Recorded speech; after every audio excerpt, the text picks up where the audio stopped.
Folks, Black Star Network is here. Hold no punches. I'm real revolutionary right now. Black power. Support this man, Black Media. He makes sure that our stories are told. Thank you for being the voice of Black America, Rolling. Stay black. I love y'all. All momentum we have now, we have to keep this going. The video looks phenomenal. See, this difference between Black Star Network and Black-owned media and something like CNN. You can't be Black-owned media and be scared. It's time to be smart. Bring your eyeballs home. You dig?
Today is Thursday, July 11, 2024. Coming up on Roland Martin Unfiltered, streaming live on the Black Star Network, President Joe Biden will be holding a news conference in about 25 minutes to address his campaign, also the NATO conference, as you continue to see pressure placed on him to withdraw from the race. We'll break all of that down right here on today's show. Plus, a recent study from Northeastern University said that the debate performance, the poor one from Biden, had almost no impact on voters' preferences. But it was the Democrats' reaction to the debate has changed the game. Lots we're gonna break down. It's time to bring the funk on Roland Martin Unfiltered on the Black Star Network. Let's go. He's got it. Whatever the miss, he's on it. Whatever it is, he's got the scoop, the fact, the find. And when it breaks, he's right on time and it's rolling. Best believe he's knowing. Putting it down from sports to news to politics. With entertainment just for kicks, he's rolling. It's on go, roll, y'all. It's Roland Martin, yeah. Rolling with Roland now. He's funky, he's fresh, he's real, the best, you know he's Roland Martin now.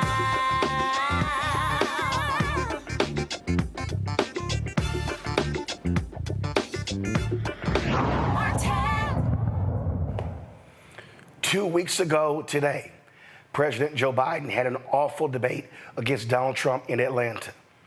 In the last 2 weeks, all you've heard are Democrats condemning their candidate and Republicans saying nothing about the enormous lies Donald Trump told in that particular debate.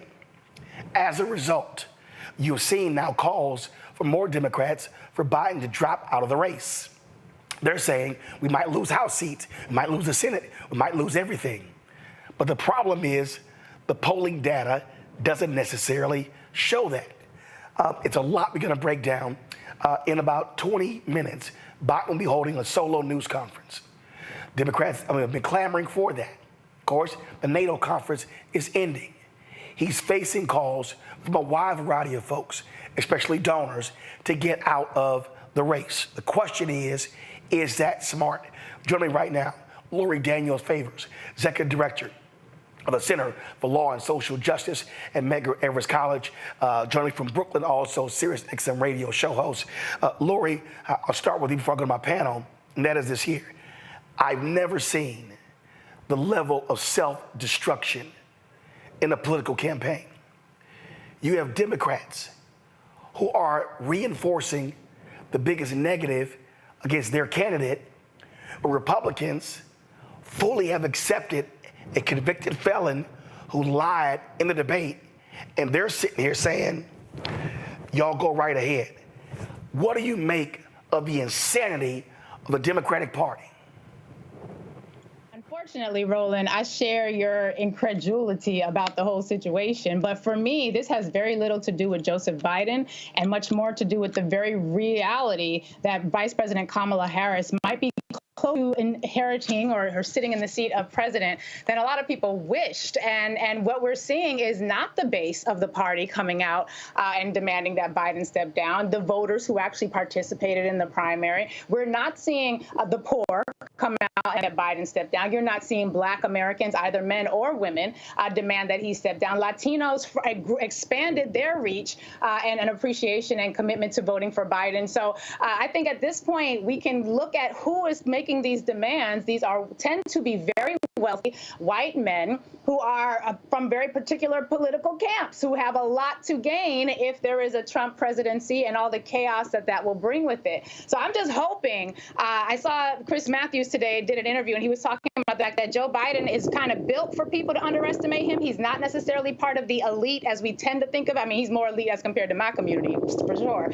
But for him, being a part of the working class and sort of making that a part of his identity. He sits in that space, but then he's also, in some ways, a bit of an outsider. He was not the natural successor after he served faithfully as Barack Obama's vice president, something that most white men, I think many of us were shocked to see an older white man exhibit that level of deference and commitment to fulfilling that black man's vision, which was a beautiful thing. And then he was passed over for Hillary Clinton. And what we're seeing is a lot of folks from the Clinton camp.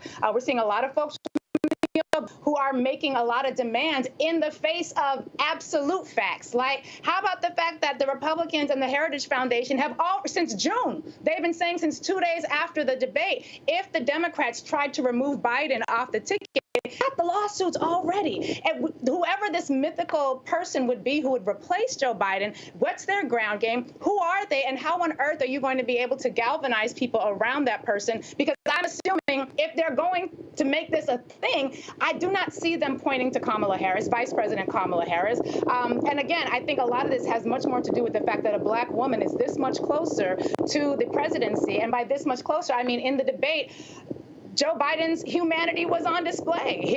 The morality of that man was on display. And yet his ability to be one of the most successful presidents as it pertains to legislation. And quite frankly, Joe Biden was not my candidate. He was not somebody that I was going for in 2020. I ultimately did because I needed to not have Trump in office. But he's been a damn good president by like many objective measures. And so the only people who benefit from this are the Democratic elite who aren't even, they don't have a plan beyond let's replace him and get someone on the ticket because we don't think he can win. Well, you had your chance. That's what the whole primary process was for. He got over 80% of the vote in the primary. Some people did run against. I heard folks say, well, those weren't serious candidates. Well, let's, put our grown-up pants on. This is what it is. People made decisions about whether or not they were going to run or not. This is the candidate that the voters are galvanized around. And at this point, I don't have people calling into my show at Sirius saying they want Joe Biden to step down. I have people calling into my show at Sirius saying, what the hell is going on? And why are they ruining this for everybody?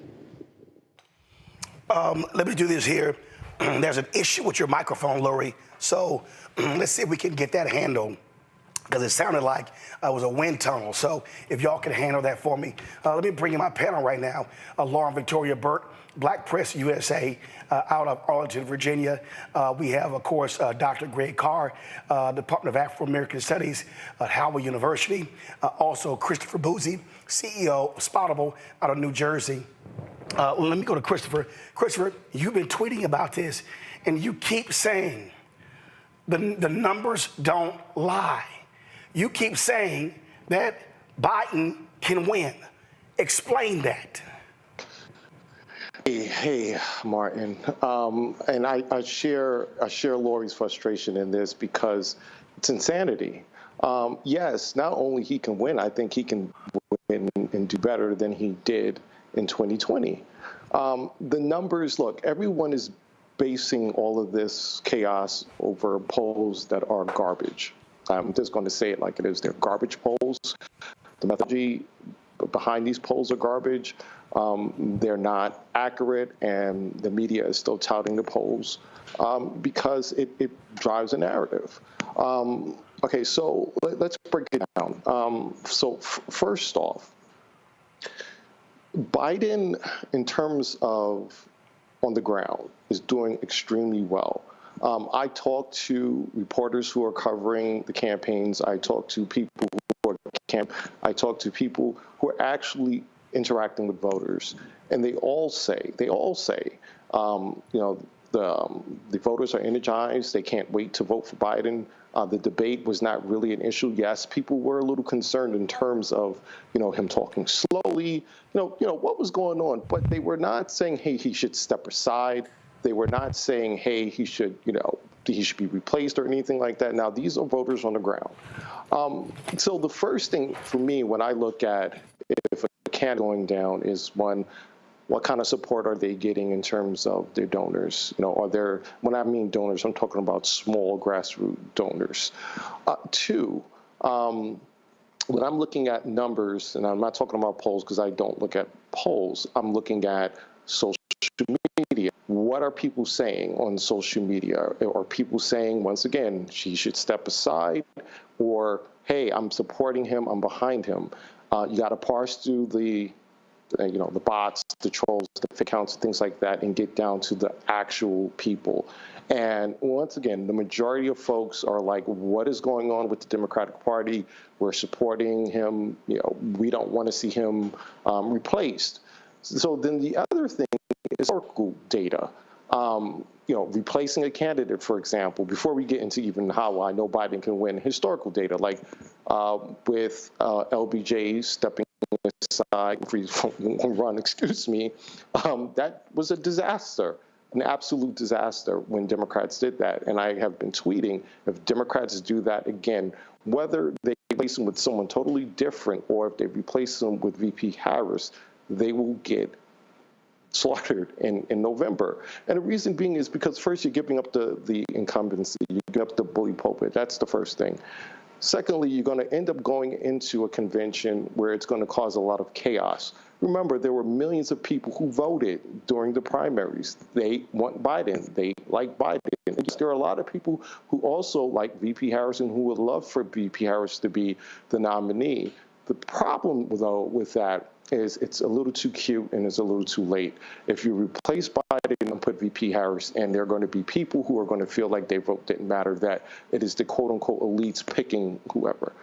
So that's going to cause chaos going into the convention and out of convention. And if there's chaos, they're not going to win. You have to have unity.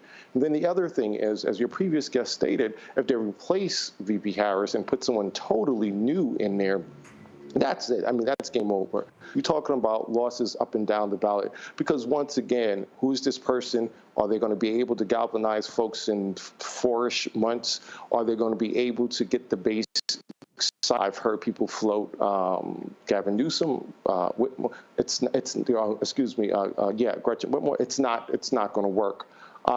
So in terms of November, before all of this happened, I have been keeping track of this stuff.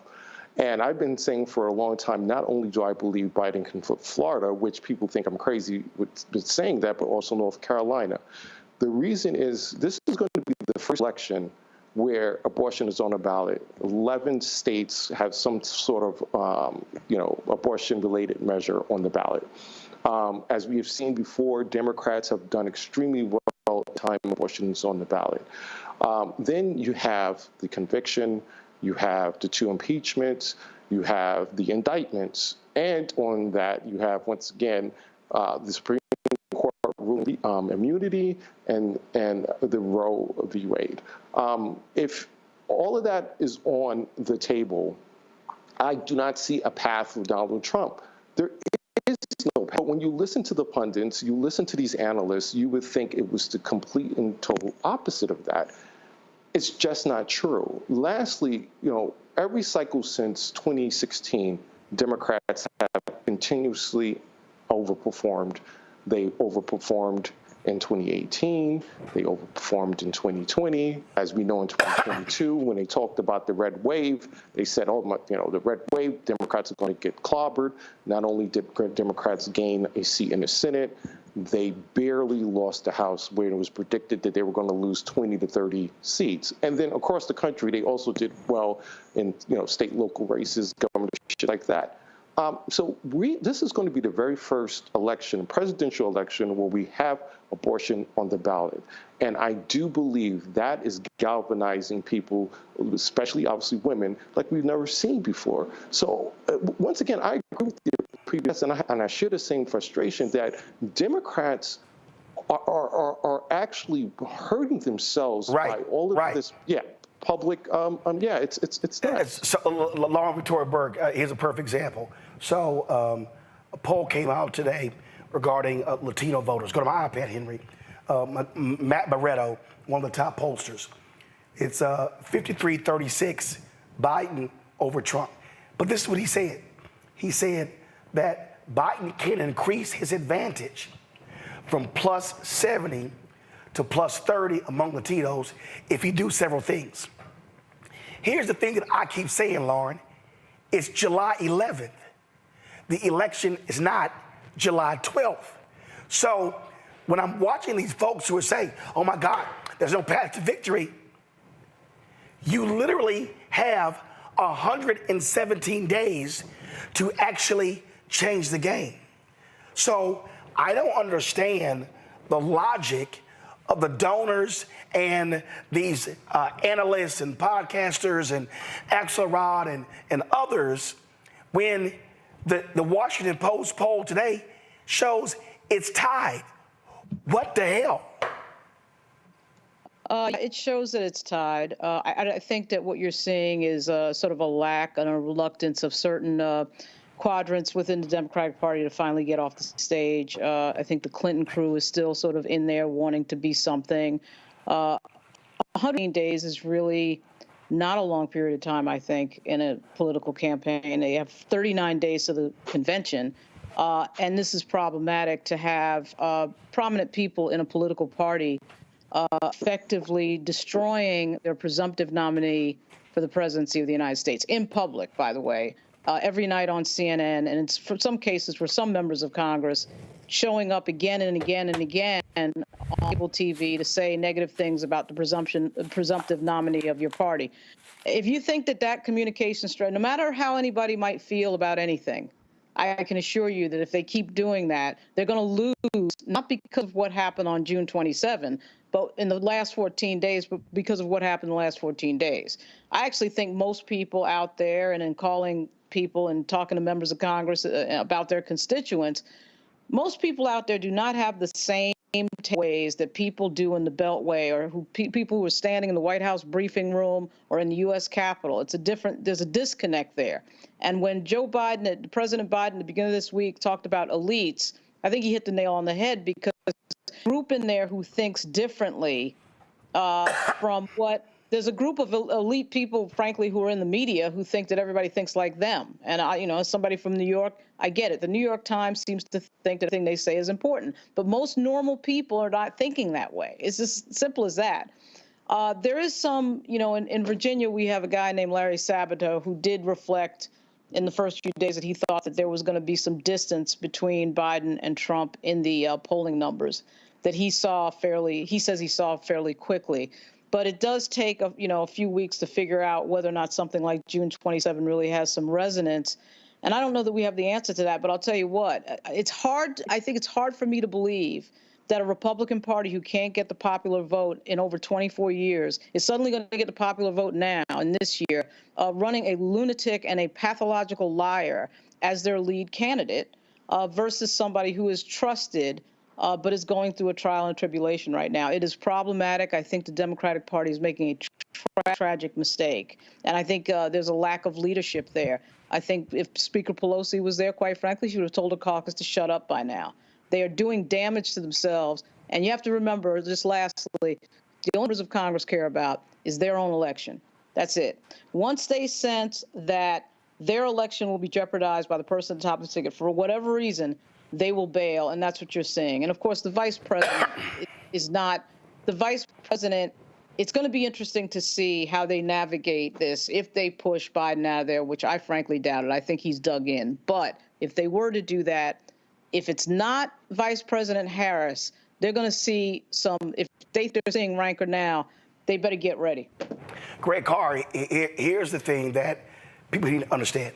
This is not about, oh my God, Dems love Joe Biden. If you look at the numbers, they thought he was old in 2020. Right. But what happened when they went and voted? And so what I'm looking at is, after all of this rancor, it's still 46-46. Trump has a ceiling. So what it means, Democrats, get off your asses, drive your base to the polls to win. But you don't sit here on July 11th and it's like, oh my God, I don't know what's going on. I mean, this poll came out. It is hysteria driven by one side, and they've spent 2 weeks attacking their own and not spending the same amount of time going after Donald Trump. Yeah, absolutely. It makes no sense unless you don't care. I echo everything that has been said so far. What Larry said about Vice President Harris, Christopher, what you said, Brother Boozy, as it relates to these polls flying in the face of conventional logic, and of course, Lauren, exactly what you said. This is about naked self-interest. This morning, Dominic, Master and Gello reporting in The Hill, puts this on Obama. and I'm with him 100%, because George Clooney called Obama before he put that op-ed in the New York Times. They were at that fundraiser they had a couple of weeks ago, and according to the reporting, Obama didn't tell him not to do it, didn't tell him to do it, which sent the signal. Most of these people, like that swamp creature out of Louisiana, James Carville, they are former either Clinton operatives or Obama operatives, not looking for a smoking gun, and there's other things that will be revealed. Maybe they know something about the president's health that we don't. We'll see in a minute, maybe or maybe not. But what we're seeing is Pelosi, for example, telling people in swing districts, do what you got to do to survive, but wait until after NATO. NATO wrapped up today. What we're seeing clearly is that there is an orchestration. Obama, and it's forced Joe Biden to sound a little bit like Bernie Sanders. He's waging war against the elite. Ironically, Sanders is all in for Biden, as are the voters. So I'll just end with this.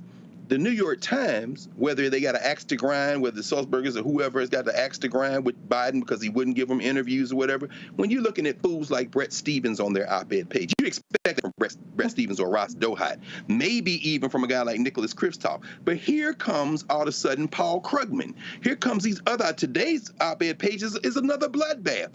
Nobody reading the New York Times and the Washington Post but us. Ignore these fools, and whatever will be. The governor of Michigan saying, well, maybe you should take a cognitive test. We know you want to be the president, Big Gretch. We know you mad still because he didn't pick you and pick Kamala Harris because he needed to win, like Clyburn and them told him. And then there looms the governor of California, because the bottom line is this. If Biden is reelected and steps down before, then Kamala Harris has the power of the incumbency. And you know who looms after Kamala Harris? The governor of Maryland, Wes Moore. Y'all are soft white nationalists, and you're willing to risk all the rest of us because of your political ambition. Lori, here's the thing that jumps out at me, Lori. And again, you have Democrats who are sitting here going, let's watch every move for mistake. Well, the last couple days, no mistake, so no coverage. You have Brian Stelter go on CNN and say, well, he's been almost invisible since the debate. 18 appearances in 9 days. And I tweeted him, I'm like, what the hell are you talking about? That's not invisible. So what you're saying is, you are seeing a cabal to saying, the hell with the voters, we're gonna decide, and I made it clear, if they think they can skip Vice President Harris, they are going to launch a civil war in the party that is going to destroy them for decades. Roland, they can try it if they want to.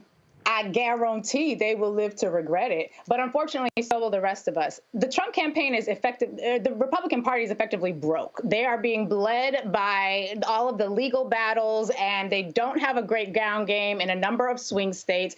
This is a winnable contest. And in addition to all of that, everything that Chris Boozy and all the other guests said is I absolutely concur. But we also have Project 2025 right there, like right there. And if we were talking about that and educating people about that, about the threats to our democracy, and comparing that to the advances that we have won. And I know that a lot of us in our community, we want to see the president issue the legislation that's got black in it. We want the black housing program. We want the black affirmative action program, the black healthcare plan. Listen, we live in America as it is, not in the America as we would want it to be. As soon as that were to happen, we know that the white folks who are very upset about black advancement would file a lawsuit, and that legislation would be canceled. So we have to be more sophisticated as the electorate. What are the programs and the policies and the positions that have been very advantageous to black people? I had somebody call and say, well, what has Biden done for black people? You can literally Google what has Biden done for black people, and the fact sheet is immense. None of it says the black plan, but it is extraordinarily important that we become way more facile in thinking about what skin we have in the game. I also just think that it's important that even as we look at Vice President Kamala Harris, who I believe will be a phenomenal president, we are in one of the most anti-black, anti-woman social moments that we have been, certainly in my lifetime. And I know I'm not the oldest one on this panel, but the reality is, for decades, we have been seeing this increase and a surge in the most recent years in anti-Blackness and anti-woman sentiment. And the idea that Vice President Kamala Harris would be able to just sort of waltz into that position and take it and run, I think is ludicrous. And I think it undermines her ability to be the very effective president that I think she's ultimately going to be. But if we were talking more about Project 2025, then we could also talk about Agenda 180, which is Project 2025's day-by-day plan for 180 days as to how that plan is going to get implemented. All of this energy focusing on a president who has been, by most accounts, one of the most successful presidents in our nation's history as it pertains to leveling the playing field, and certainly not perfect. I mean, it's Joe Biden. Come on, we ain't got to love Joe Biden to recognize that it's far better to have been under this presidency than it would have been under his opponent. But to think that we have the most successful president that we don't had in generations, particularly for Black people and Black interests, and white moneyed elite can just come in and say we don't like him because he's too old. We knew he was old. He been old. We were telling y'all that when Obama picked him. So this is not new. White supremacy is just reinventing itself. And I love the soft white nationalism, because what we need to be very clear about is we don't do permanent friends. We don't do permanent enemies. We got permanent issues. And my issue is Black people. And I need Black people to not come out of this in a situation where there is chaos, because I don't have an underground railroad, Brother Rolling. And I don't know if you do or if anybody else do. I didn't get the memo about who's building the underground railroad for our community if this goes very, very right. And by that, I mean if the Republicans were to come into power. Project 2025 is a phenomenally detailed vision statement of every step they're going to take. And we just don't have the time to deal with all this chaos and foolishness. We got grown folk business to take care of. We got community to build. This is ridiculous. Then, of course, you had Donald Trump claiming he knew nothing about it. But guess what? The Heritage Foundation, the author of Project 2025, they are lead sponsor of the Republican National Convention.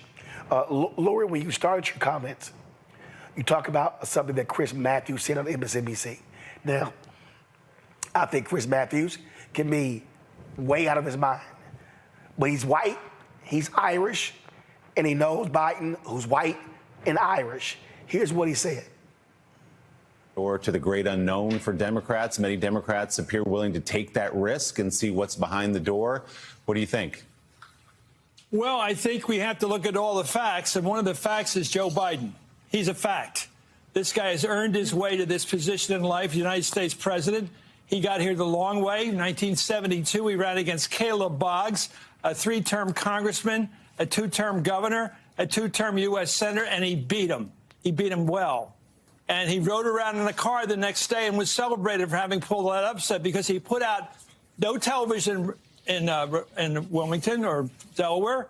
He put out literature the weekend before, delivered by volunteers, which was a brilliant piece of literature. John Martilla did it. He is a politician who's been good at it. He's been reelected every time since then in Delaware with pretty healthy majorities.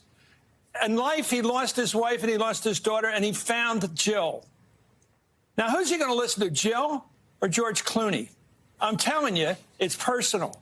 He's had the elite, and it's so true about the elite. He is absolutely right about the elite. Look at President Obama. He served for 8 years loyally, and yet Obama backed Hillary Clinton for president and didn't back him. But I hear he never even invited him upstairs. He had a good reason to be resentful, but he isn't. He puts up with it with the elite. But right now, he's got the poor people. He's got minorities. He's got Hispanics. He's going to put out the labor. He's going to hold that base of the Democratic Party, which he will need in November. And I'm telling you, people are going to end up rooting for him in October, because he will have a comeback. And in this elite-fashioned attack on him, they're going to pay for it. But in the end, they're going to end up voting for him. So I think Biden will be the little guy. He'll be the Democrat in this race, the true Democrat. And he's going to get people to turn for him in October. It's going to be stunning. He is not quitting. He is not. So here's the thing. So for all the panelists, it's about 6:36. We're waiting for the president to come on. So I need you to keep your comments extremely tight so I can get to them. But Christopher, the point that you just heard right there, that is this here. Democratic voters are sitting here going, listen, I know this guy. You got amazing economic news, inflation down, gas prices down. I mean, we could go on and on and on. And again, Democrats are sacrificing the telling of a successful story, of a successful presidency, because they're freaking out because of a 90-minute debate. Christopher. Sorry, I couldn't hear the last part. I said you've got Democrats freaking out, not talking about a successful presidency. You've got great economic numbers, and they're spending all of their time saying, oh my God, he's too old, he's not gonna work. And you're risking a brokered convention. You're risking chaos for the next 6 weeks, and you're trying to create on the fly a national campaign if it's not Kamala Harris. Come on. Yeah, I mean, look, I think everyone on the panel pretty much is here, and I really don't have an answer to what the heck is going on. I'll keep going back to it's insanity.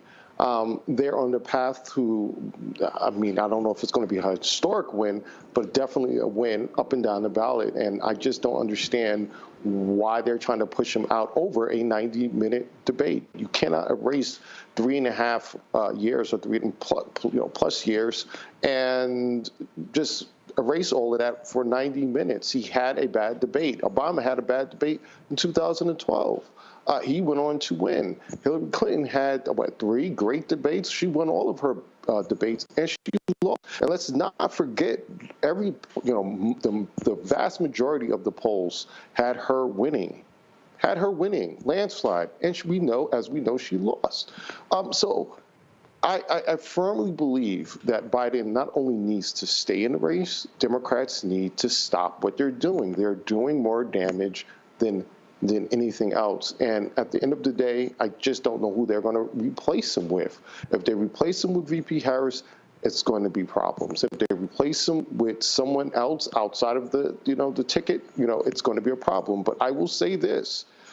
I agree that this is more about VP Harris than it is about Biden.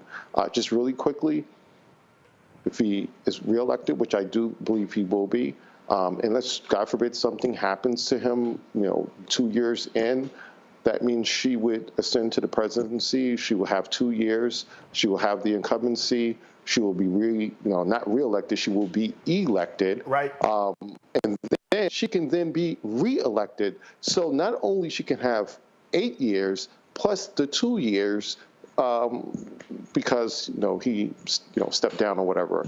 So yeah, I do think this has a lot to do with her and not him. Lauren, here's what I don't understand. How do you get rid of your plan A and you do not have a plan B locked in? Because you want to panic alongside CNN and the New York Times. I have no idea. I mean, that's a good question. If you're not saying, and in the beginning, the first statements from the first few people who came out, they did say, I would support Vice President Harris. I mean, that's an important element of this. You can't just take away your presumptive nominee and have no plan B there, which a lot of these people don't have. And I think we should recognize the fact that there may, in fact, be something cognitively wrong with the president. This is not necessarily the way you deal with it. It is destructive to the Democratic Party, the way that they are messaging. But you're right, Roland. They have no plan B, and that is obvious. And Greg, I'm sitting here. Rob Reiner tweets, we need a younger candidate. Okay, who? Tommy Vietor, John Favreau, all of these folks, another candidate. I keep saying, name them. It's amazing how they don't want to do that. But so let's say Biden step down and then we'll figure it out later. Roland, as Lauren just said, there may be something physically wrong with Joe Biden. I've been calling him the mummy since he won the primaries. But let me be very clear, and I think we've all said it, and you started with it. It isn't about Biden. Lurie said that. It's about Project 2025. It's about open white fascism and nationalism. What these soft white nationalists in the Democratic Party are willing to do with their naked political ambition, whether it be Congress people in swing districts or whoever, the Hollywood folks like Rob Reiner, irrelevant. George Clooney, irrelevant. What they're doing is exercising and doing the bidding of those whose naked political naked political ambition they're putting ahead of the interests of the people who live in this country. To me, it's really not that complicated. Malcolm X would say, you're speaking a language they don't understand. They don't care. 10 years from now, and let's follow what you just said, Chris. Let's say the vice president comes in, becomes the president, runs, is elected, runs, is reelected. 10 years from now, in 2034 in the United States of America, when a now 45-year-old, then 55-year-old, meaning 4 years younger than I am now, Wes Moore declares his candidacy, the electorate in this country looks very different. Gretchen Whitmer knows it's over for her, and so does the governor of California, who I suspect is in these rooms too. The point is this is whiteness. And it's not all whiteness, it's these tiny elites versus everybody else. And yeah, they'll be nice, nasty, and say, we support President Harris.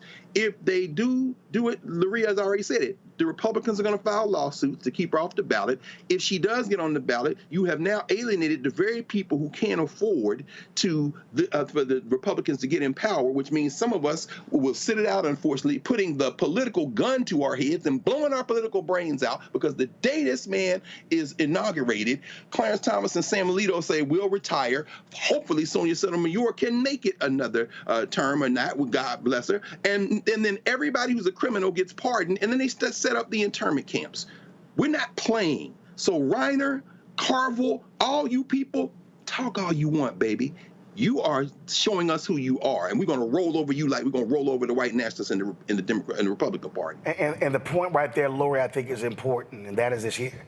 These rich donors, let's be honest, George Clooney, he's got an estate in Italy.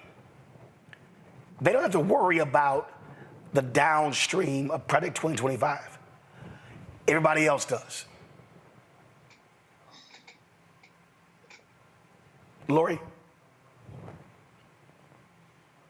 She's frozen. But that's the thing for me, y'all. What I'm seeing are individuals who are speaking their self-interest.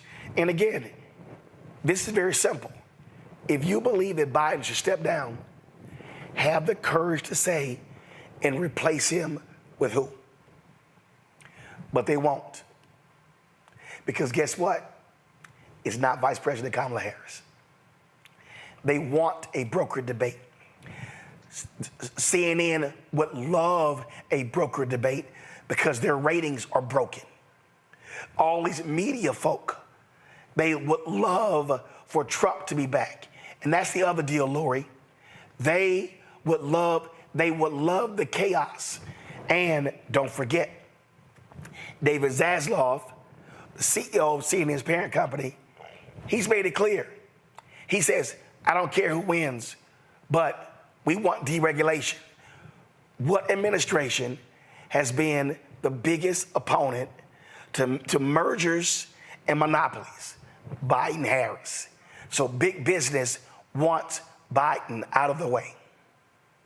And they have a lot to gain financially, which is why, for me, it's very important that we cut through the noise. We're in a moment right now where, as again, our people don't have a lot of options right now. And I would love to be able to have an option electorally where I'm picking the best of the best. But we're Black in America, and we just have to recognize that right now, my question when I go into the ballot box or into the ballot booth is, which of these candidates is either going to help my community the most or hurt my community the least? These folks who are driving this narrative, who have very little to lose if this goes well. George Clooney, how often is he actually laying his bed on a head in America? And I don't know, but the fact that he has wealth beyond my wildest imagination and has options and plans. Meanwhile, the overwhelming majority of our people don't even have passports. We don't have we're not built in a way that allows us to be ready for what would happen in 180 days, 6 months. So from January until July, Project 2025 is very clear,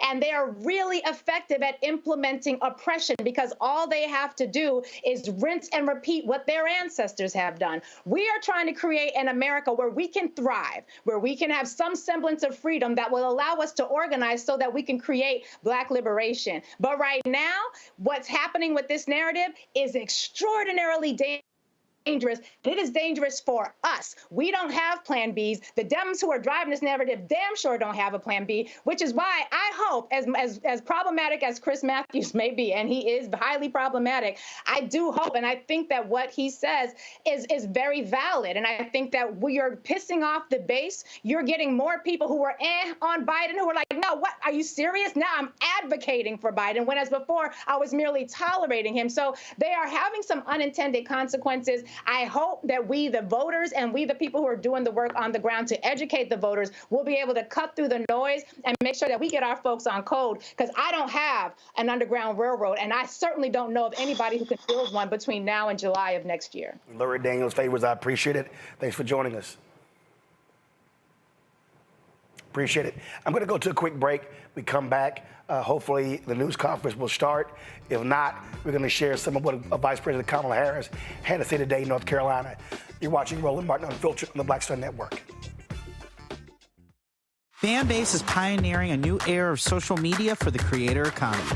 This next generation social media app with over 600,000 users is raising $17 million, and now is your chance to invest. For details on how to invest, visit startengine.com/fanbase or scan the QR code. Another way we're giving you the freedom to be you without limits. Next on the Black Table with me, Greg Carr. Dr. Gerald Horne, a man regarded by many as the most important historian of our time. He provides us a history lesson I'm betting you've never heard before. Texas enslavers who planned to continue the conflict even after Appomattox, even after the formal surrender of Robert E. Lee. Dr. Horne talks about his new book, The Counter-Revolution of 1836, Texas, Slavery, and Jim Crow, and the Roots of U.S. Fascism. You do not want to miss this conversation. Only on the Black Table, right here on the Black Star Network.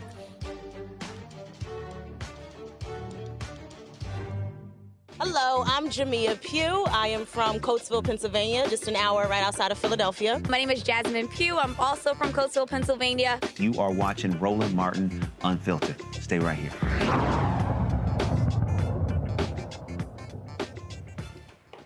All right, folks, welcome back to Roland Martin Unfiltered. We're still waiting for President Joe Biden to begin his news conference. But what we're going to do is, earlier today, Vice President Kamala Harris, she was in North Carolina for an event, and we live streamed that on the Black Star Network. And so what I want to do is I want to share some of her remarks with you. And so here is her speaking today in North Carolina.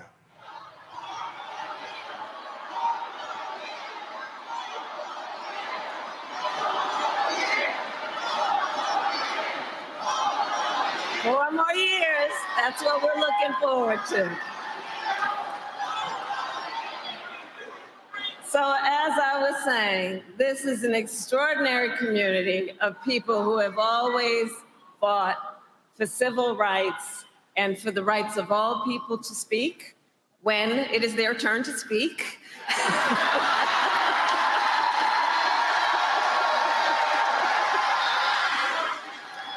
And of course, all voices are important, and I say that in true sincerity.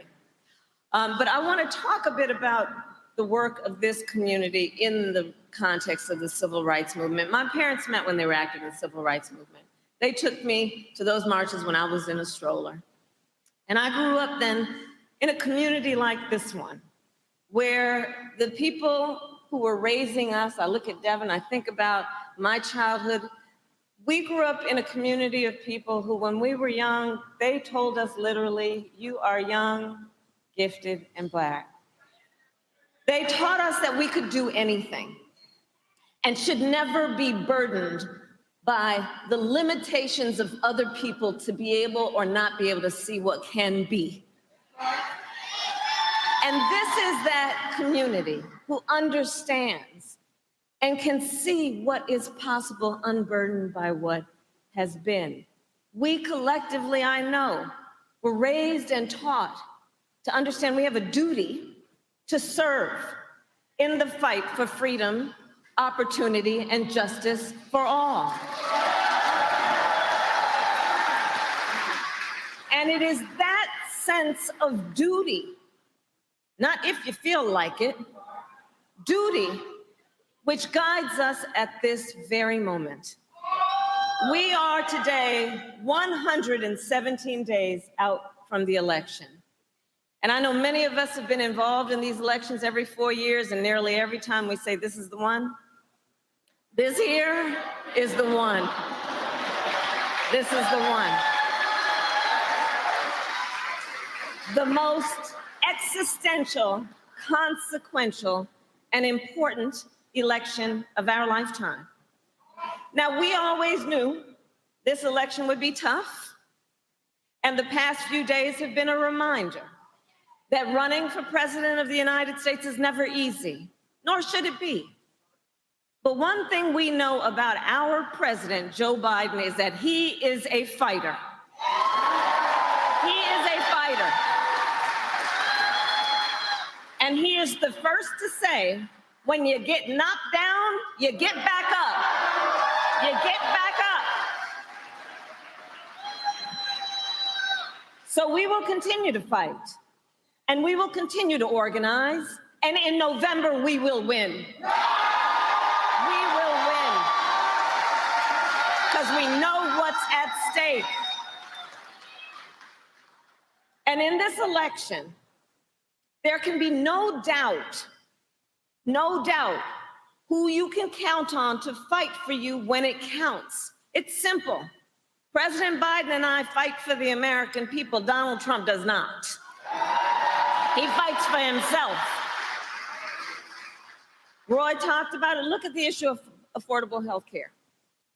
When Donald Trump was in the White House, he tried more than 60 times, to end the Affordable Care Act, to take health care back from millions of Americans, including 3 million Black Americans, to once again give insurance companies the power to deny coverage to people with pre-existing conditions. You remember that? Remember what that was like? When people were being denied health care because of a pre-existing condition? Children with asthma? Women who had survived breast cancer? Grandparents with diabetes? Let's not forget what not too long ago that kind of perspective means and meant to real people, our relatives, our friends. President Joe Biden and I, on the other hand, have defended the Affordable Care Act and made it stronger. Because we know access to health care should be a right and not just a privilege for those who can afford it.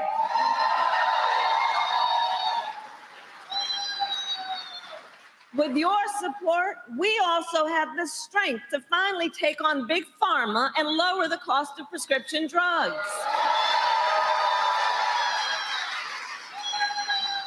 It was with the knowledge that Black people are 60% more likely to have diabetes, Latinos 70% more likely to have diabetes, that we capped the cost of insulin for our seniors at $35 a month.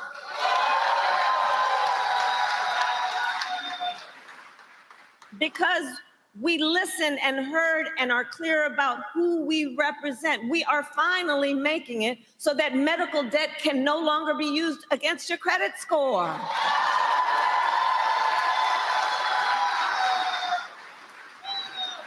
There's the issue of student loan debt. When Donald Trump was in the White House, he tried to end student loan forgiveness for public servants. Who are our public servants? Will they include our teachers, nurses, firefighters? Joe Biden, and on the other hand, Joe Biden and I, well, we have forgiven student loan debt for nearly 5 million Americans. And twice as much for our public servants. We, together with you, have also taken on the issue of gun violence, knowing the tragic reality. Greensboro, gun violence today in America is the #1 killer of the children of America. Think about that. Not car accidents, not some form of cancer. Gun violence is the #1 killer of the children of America. And Black Americans are 10 times as likely to be the victim of gun homicide. You know, over the years, you all know as a former prosecutor, over the years, I have held the hands of far too many mothers and fathers and tried to comfort them after their child was killed by gun violence, both in mass shootings and what we call everyday gun violence. So Joe Biden and I decided to prioritize this issue, and to address this crisis, we passed the first major gun safety law in nearly 30 years.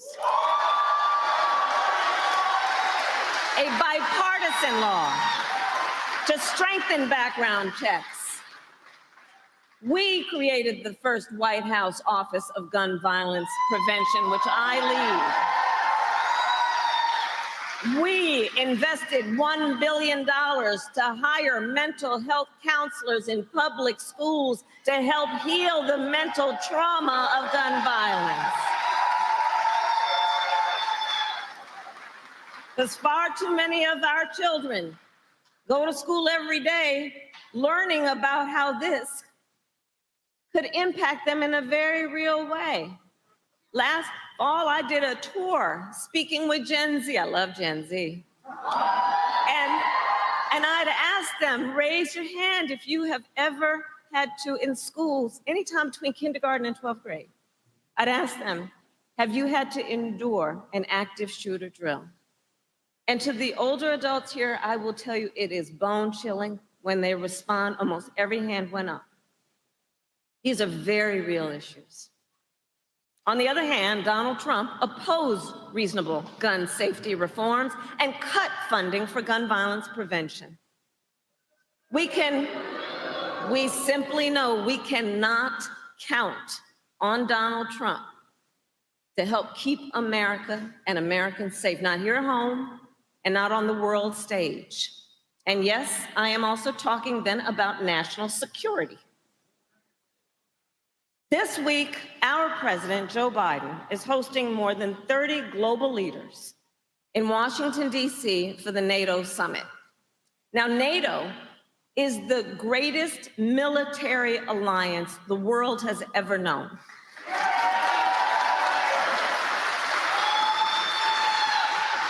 And thanks to our president, Joe Biden, thanks to Joe Biden, if there is one single person who deserves credit in the world for strengthening NATO, making it stronger, making it more united and more effective, that is Joe Biden. That is Joe Biden.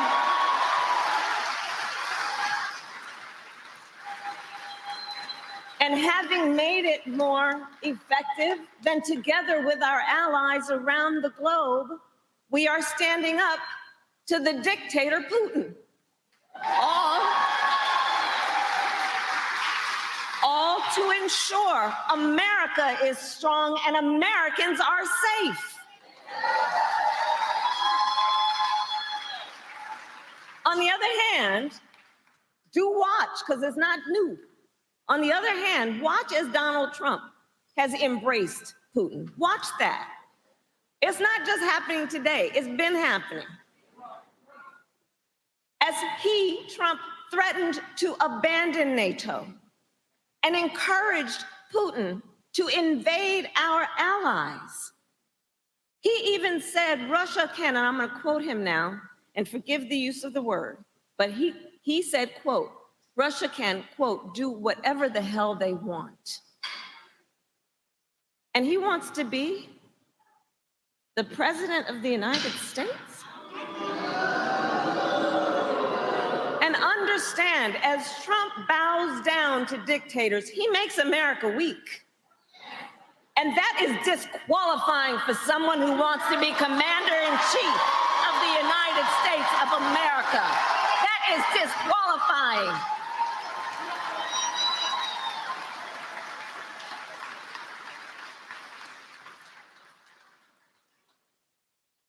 So all of this to say, there is so much at stake in this moment. And last week, we were again reminded of that fact. when the Supreme Court basically told this individual who had been convicted of fraud that going forward, he will be immune for activity we know he is prepared to engage in if he gets back into the White House. This is not 2016, this is not 2020. Understand the significance of what the Supreme Court just did. And consider that in the context of the fact that Donald Trump has openly vowed, if reelected, he will be a dictator on day one. That he will weaponize the Department of Justice against his political enemies, round up peaceful protesters and throw them out of our country, and even, and I will quote, terminate the United States Constitution. Let us be very clear. Someone who suggests we should, quote, terminate our Constitution should never again have the chance to stand behind a microphone and never again have the chance to stand behind the seal of the President of the United States of America.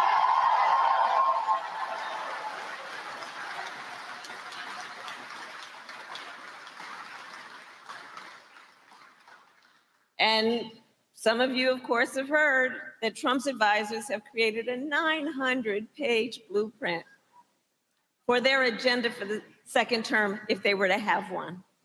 They call it Project 2025.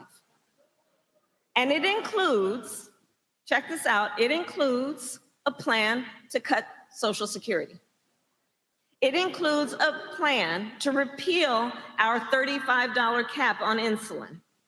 It includes a plan to eliminate the Department of Education and end programs like Head Start. I say to the teachers and the students here.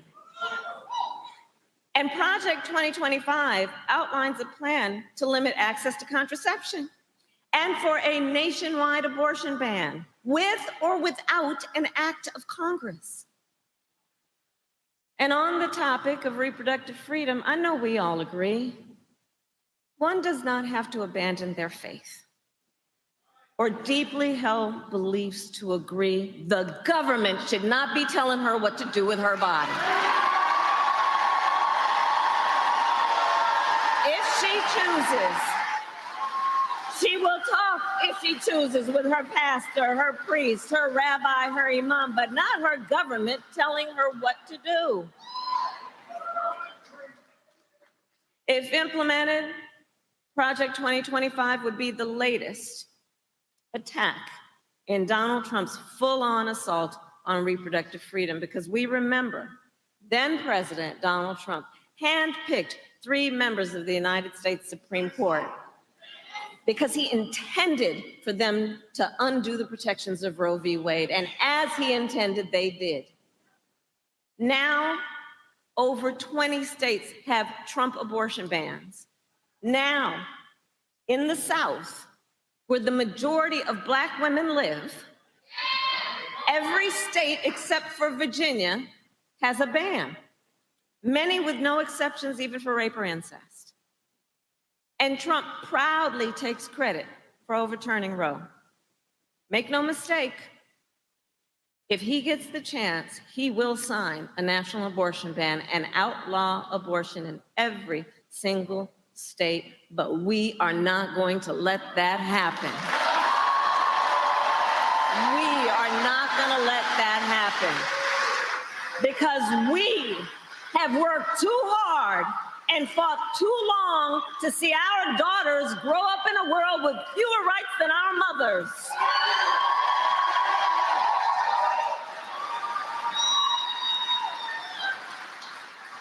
And when Congress passes a law that restores the reproductive freedoms of Roe, our President, Joe Biden, will sign it.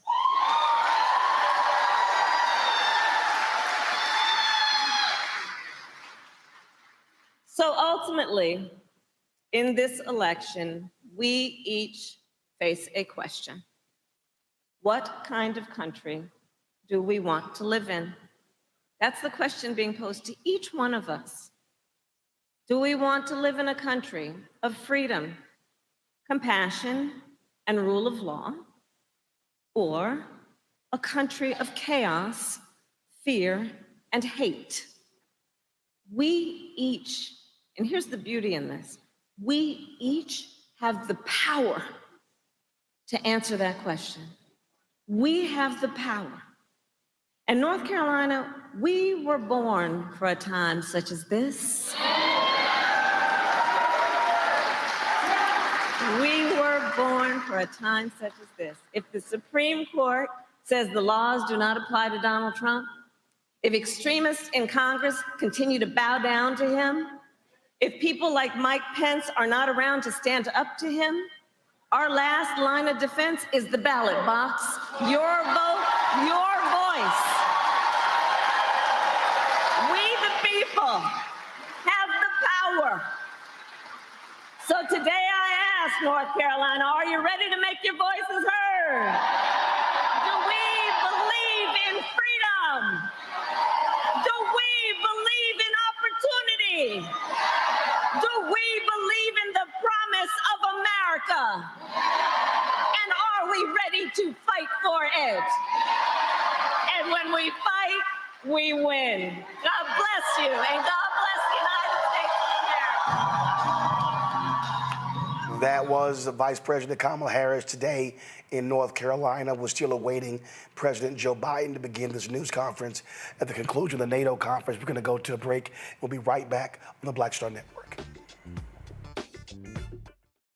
On the next, A Balanced Life with me, Dr. Jackie. People can't live with them, can't live without them. Our relationships often have more ups and downs than a boardwalk roller coaster, but it doesn't have to be that way. Trust your gut. Whenever your gut is like, this isn't healthy, this isn't right, I don't like the way that I'm being treated. This goes for males and females. Trust your gut, and then whenever that gut feeling comes, have a conversation. Knowing how to grow or when to go, a step-by-step guide on the next A Balanced Life on Black Star Network.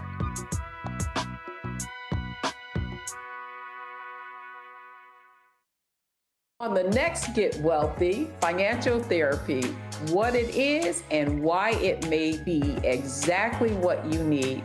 So when you think about financial therapy, what we're talking about is how do we learn to live with our money in a way that is congruent with our values, that we understand our emotions about money, we understand our beliefs and our behaviors. That's right here, only on Black Star Network.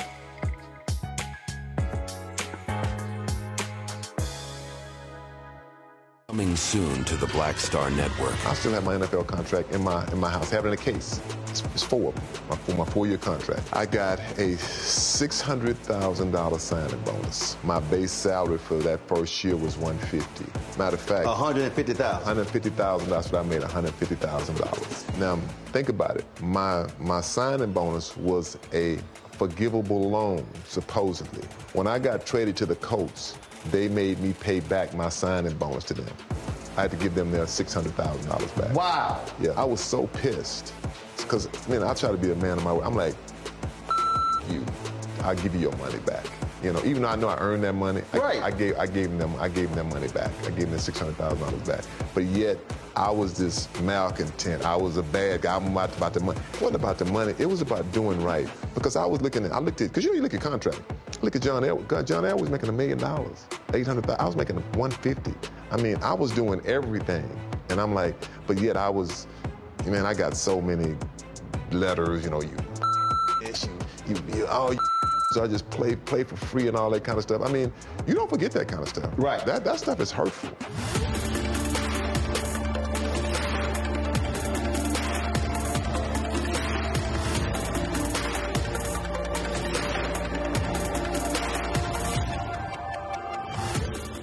What's up, everybody? It's your girl, Latasha from the A. And you're watching Roland Martin Unfiltered. All right, folks, welcome back. Still waiting for President Joe Biden to begin this news conference.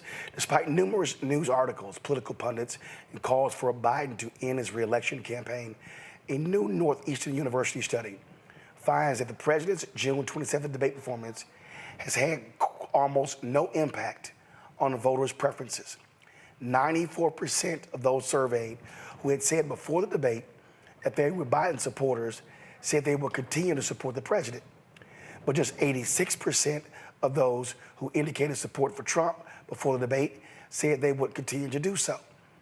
Now, if you listen to that and then listen to all the rhetoric afterwards, you go, what the hell is going on? L. Joy Williams, of course, a longtime activist strategist, also a Sirius XM radio show host, joins us right now. And L. Joy, just what do you make of the insanity that you're seeing among Democrats trying to get Joe Biden out of the race? No plan B, nothing about Vice President Kamala Harris, and they are creating dissension in July when the election is less than 120 days away.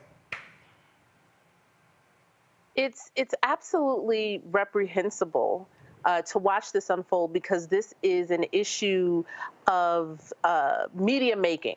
Right, is that it's something for pundits and, cable news talking heads to continue the conversation on, instead of paying attention to the political landscape and what is happening around us, who is on the opposite side.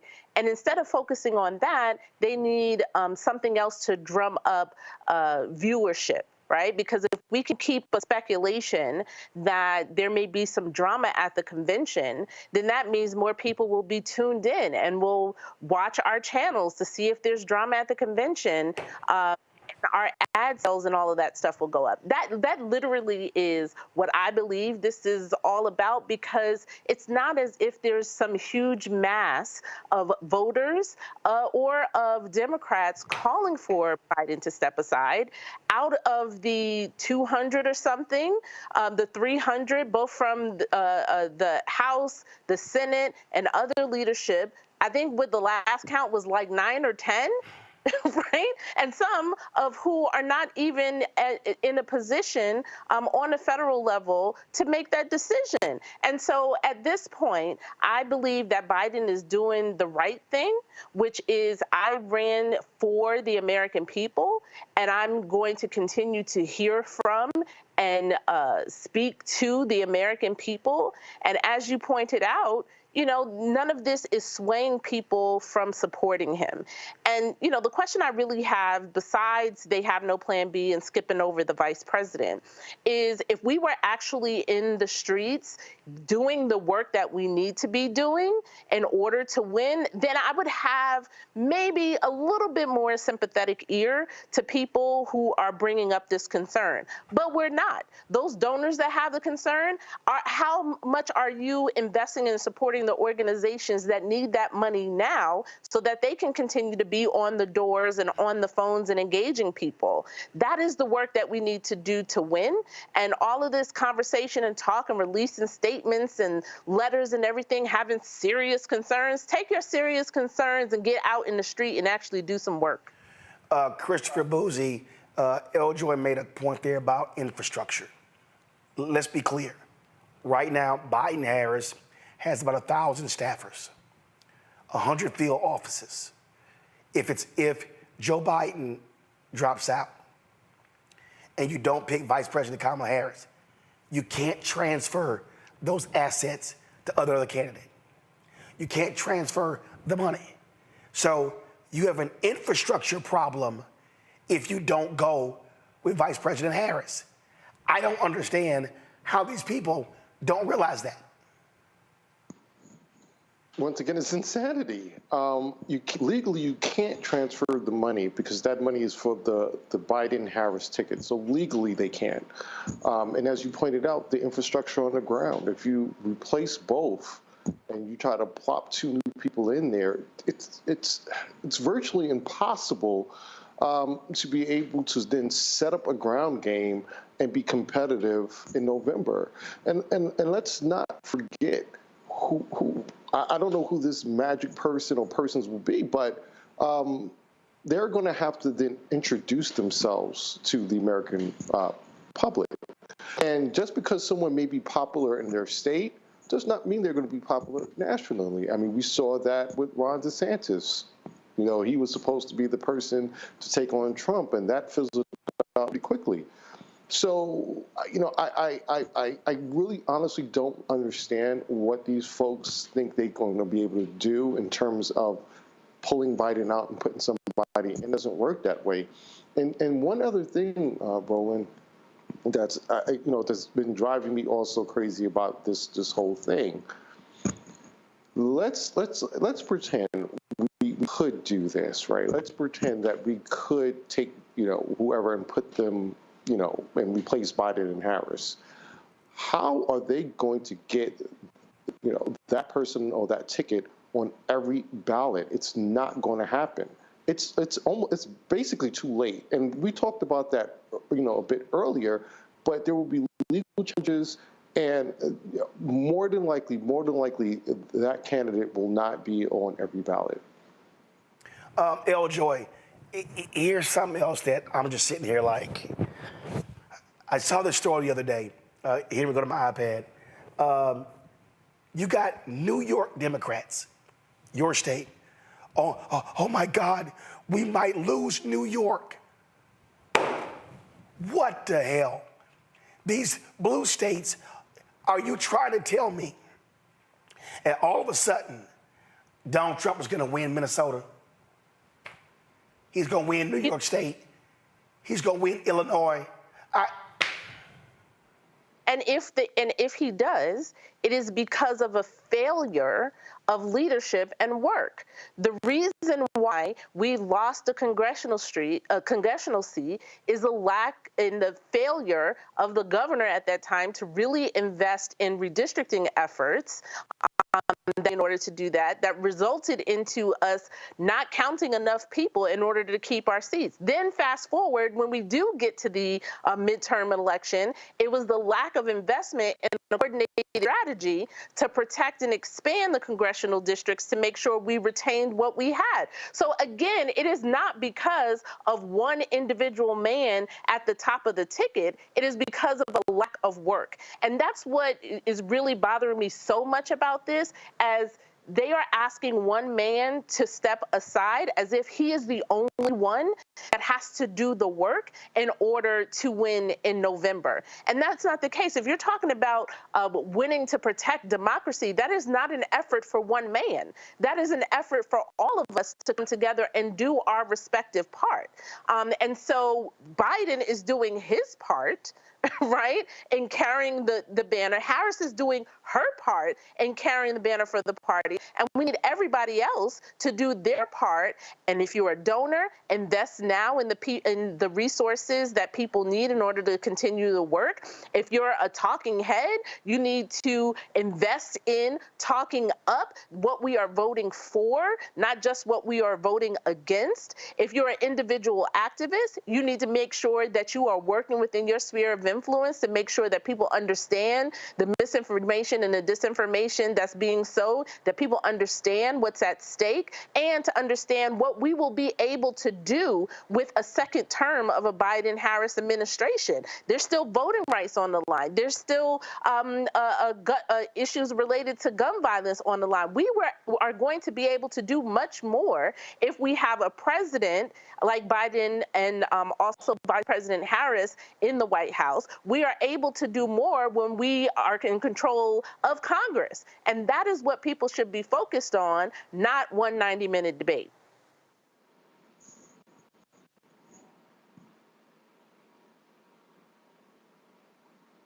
Lauren, on that point there, I mean, you're seeing these blue stuff. You take New Hampshire, okay? So the folks in New Hampshire are still caught in their feelings because the primary was changed. Well, I'm sorry. You don't have the right to be first in the nation and say screw everybody else. Yeah. And so this is the childishness that we're seeing in the country right now. Yeah, pretty much. How you doing, El Joy? I'm from New York. I was born in the Bronx. There's no way that the Republicans are going to win New York. That's not going to happen. It just shows you the mania that El Joy already pointed out in the media on this topic. There's just a lot of strange things going on. I think certainly the media is in a failed business model, as you had mentioned before, Roland. They want Donald Trump in there to make money. I don't care what anyone's. I'll never be able to prove it, but everything that they do is to get him into office, to drive excitement, to drive traffic to these websites, and to drive attention. And I cannot believe that it's just an amazing coincidence that they just happen to be doing everything under the sun, and particularly the New York Times and CNN, to drive excitement and controversy, and it just happens to all go in the direction of their bottom line in terms of web traffic. So, you know, it's weird. It's a difficult situation, I think, for everybody, as we know, because in fact, it may in fact be true that the president does have a cognitive issue that does need to be dealt with and should be discussed. It could be true that the White House, the senior staff of the White House, was hiding that for an amount of time. Those things do need to be confronted.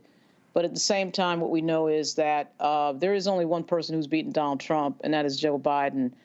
There's never a brokered convention in the history of American politics that has led to a win for that party. And the last two times that this happened, where the incumbent president left, which of course was Truman and LBJ, that led to a Republican coming in, Dwight Eisenhower and Richard Nixon. There's no history for this succeeding. So this is an interesting moment for the Democratic Party, and I do think it reflects an inability to turn the page to the next generation, and that next generation is extremely diverse and in a lot of cases extremely black. We'll see what happens. Joy, here's also where I am a little confused when again looking at all of this. So you've got folks saying, oh, in these swing districts, he's dragging people down. In the New York suburban districts, isn't it the job of the congressional candidate to be making the case to their voters? This is why I say this is people being lazy. This is people wanting to rely just on the top of the ticket in order to drive turnout. And those of us who actually do elections, who actually work in the streets, who actually do campaign, I think Simone Sanders said that before, it's not just the ticket that drives people to turn out. And in fact, I think I talked about this in some of the tweets I highlighted. You know, the other side, Trump has a ceiling. Right? There is only so many people that the Republicans can persuade. They have their base, and there's only a small amount of persuadable voters that they can persuade. While our ceiling is high. All we have to do is go out and engage with people and talk to them about not only what's at stake, but what we can do. It's important that that next piece is added, because we can't just do the fear of, you know, Project 2025, which is important and it should be part of our, you know, messaging. But we also have to talk about what we can do, and our ceiling is much higher. We're persuade so many more, not only to vote for the ticket, but also to turn out in general. And for a lot of these races that you are mentioning in swing states and swing districts, it's that 2-3% of people who are infrequent voters. That's all we need to do. And so we have too much work to do for us to be, I don't want to be, Roland, as much as I love being on your show, I don't want to be on here talking about this. I want to be talking about how are we engaging people? What is the messaging that is working to turn out those in that 25 to 45 band? What is working to engage young people? That's what I want to be talking about right now. I don't want to be talking about this. For this news conference, President Joe Biden, it was originally scheduled for 5:30. Was pushed back to 6:30. It's almost 7:30 and still hasn't started yet. Greg Carr, I want to go to you, because as I'm looking at, again, this whole landscape, I always talk about I hate process journalism. And if you're Democrats and you're not talking about great economic numbers, you're not talking about inflation going down, You're not talking about the fact that President Biden, in another month, will under his term, will have created more jobs than Reagan did in 8 years. So you got Democrats who keep going on television, targeting him and not telling a great story. Democrats can't blame that on anybody else but themselves. No, they can't. But the simple fact of the matter is that, and what what Lauren just said, you know, there's obviously things we don't know. And all of this is contingent on the fact or possibility or hopefully the fact that there's nothing cognitively severely wrong with the President of the United States. Hopefully this is just NATO spilling over or something. Not that will mollify the sharks. They're already on social media talking about the big boy press conference, blah, blah, blah. But let's set that aside for the moment and hope that there won't be something revealed that will all have us say, oh, damn. Let's just hold that, because we started that conversation, if you remember, when we were there for the coverage of the debate. And hey, Aljo, it's good to see you as always, sis. You and Larita seen her earlier here. Greg, I got to stop you right here. President Joe Biden is coming out for this news conference. Thank you. Please be seated. Well, good evening. We just concluded this year's NATO summit, and the consensus among the members was it was a great success. It was especially momentous because it represented the 75th year of the most important military defense alliance in the world's history of the world. We should never forget that NATO grew out of the wreckage of World War II, the most destructive war in history. The idea was to create an alliance of free and democratic nations that would commit themselves to a compact of collective defense. Standing together, they knew we'd all be safer. An attack on one would be treated as an attack on all. And it's worked because a would-be aggressor knows if they attack one of us, they'll be attacked by all of us. Sending that message is the best way to deter aggression and prevent wars in the first place. For those who thought NATO's time had passed, they got a rude awakening when Putin invaded Ukraine. Some of the oldest and deepest fears in Europe roared back to life because once again, a murderous madman was on the march. But this time, no one cowered in appeasement, especially the United States. We collected intelligence that Russia was planning to invade Ukraine months before the invasion. I directed the intelligence community to be a significant amount of intelligence be declassified so I could start building an international coalition to oppose the invasion. Then in February, some of you remember, I warned the world that the invasion was imminent. I rallied a coalition of 50 nations from Europe to Asia to help Ukraine defend itself. Many foreign policy experts thought, as Putin amassed Russian forces just 100 miles north of Kyiv, the capital of Ukraine, but Putin thought it was the mother home of Russia. The capital would fall in less than a week. But the Ukrainian people, backed by a coalition to help build, stopped them. Today, Kyiv still stands, and NATO stands stronger than it has ever been. During the week of this summit, several heads of states made it a point in their statements to thank the United States and to thank me personally for all that NATO has achieved.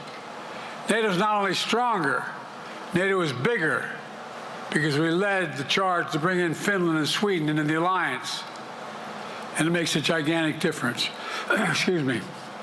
Meanwhile, my predecessor has made it clear he has no commitment to NATO. He's made it clear that he would feel no obligation to honor Article 5. He's already told Putin, and I quote, "Do whatever the hell you want." In fact, the day after Putin invaded Ukraine, here's what he said. It was genius. It was wonderful. Some of you forgot that, but that's exactly what he said. But I made it clear, a strong NATO is essential to American security. And I believe the obligation of Article 5 is sacred. And I would remind all Americans, Article 5 is invoked only once in NATO's long history, and that was to defend America after 9/11. I made it clear that I will not bow down to Putin. I will not walk away from Ukraine. I will keep NATO strong. That's exactly what we did, and exactly what we'll continue to do. Now, the future of American policy is up to the American people. This is much more than a political question. It's more than that. It's a national security issue. Don't reduce this to the usual testament that people talk about, issues of being a political campaign. It's far too important. It's about the world we live in for decades to come. Every American must ask herself or himself, is the world safer with NATO? Are you safer? Is your family safer? I believe the American people know. The answer to all those questions is yes. And I believe the American people understand that America is stronger because of our alliances. I believe the American consensus from Truman to Reagan to me still holds today. America cannot retreat from the world. We must lead the world. We are an indispensable nation, as Madeleine Albright wrote. Now let me turn to three other key issues. Just this morning, we had a great economic report showing inflation is down. Overall prices fell last month. Core inflation is the lowest it's been in 3 years. Prices are falling for cars, appliances, and airfares. Grocery prices have fallen since the start of the year. We're going to keep working to take down corporate greed to bring those prices down further. Meanwhile, Trump's calling for a 10% tariff on everything Americans buy, including food from overseas, vegetables, and other necessities. And economists tell us that that would cost the average American working family another $2,500 a year. It's a tax of $2,500 a year. Second, our efforts to secure the border, southern border, is working. After Trump killed the bipartisan effort to secure the border, Republicans and Democrats had worked on, because he thought it would benefit me and make him a loser, Republicans walked away. So I took executive action last month. As a consequence, working with Mexico, border encounters have gone down over 50%. The current level is lower today than when Trump left office. Third, for months, the United States has been working to secure a ceasefire in Gaza, to bring the hostages home, to create a path for peace and stability in the Middle East. 6 weeks ago, I laid out a detailed plan in writing. It was endorsed by the UN Security Council, the G7. That framework is now agreed on by both Israel and Hamas. So I sent my team to the region to hammer out the details. These are difficult, complex issues. There's still gaps to close, but we're making progress. The trend is positive, and I'm determined to get this deal done and bring an end to this war, which should end now. Let me conclude where I began. We're the United States of America. We are the indispensable nation. Our leadership matters. Our partnerships matter. This moment matters. We must rise to meet it. With that, I'll take your questions. I've been given a list of people to call on here. Reuters, Jeff Mason.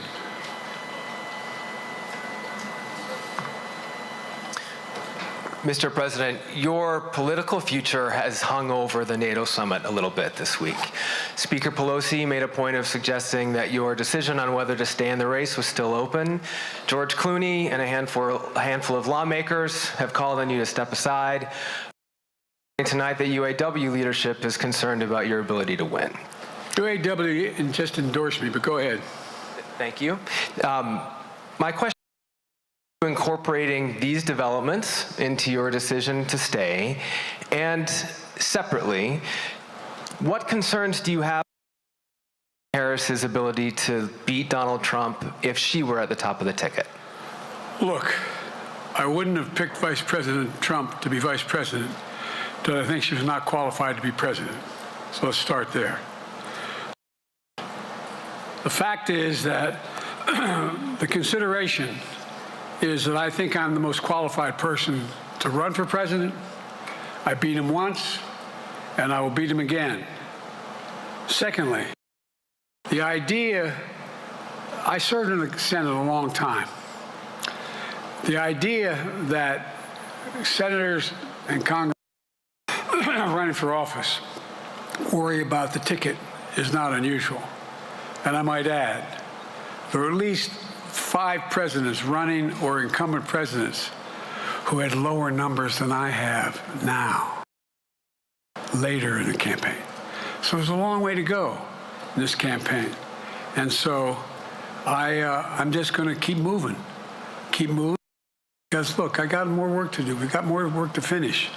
There's so much, we made so much progress. Think about it. Think about where we are economically relative to the rest of the world. Name me a world leader who wouldn't want to economy. We've created over 800,000 manufacturing jobs, 1.5 million jobs. I mean, so things are moving. We got more to go. Working class people still need help. Corporate greed is still at large.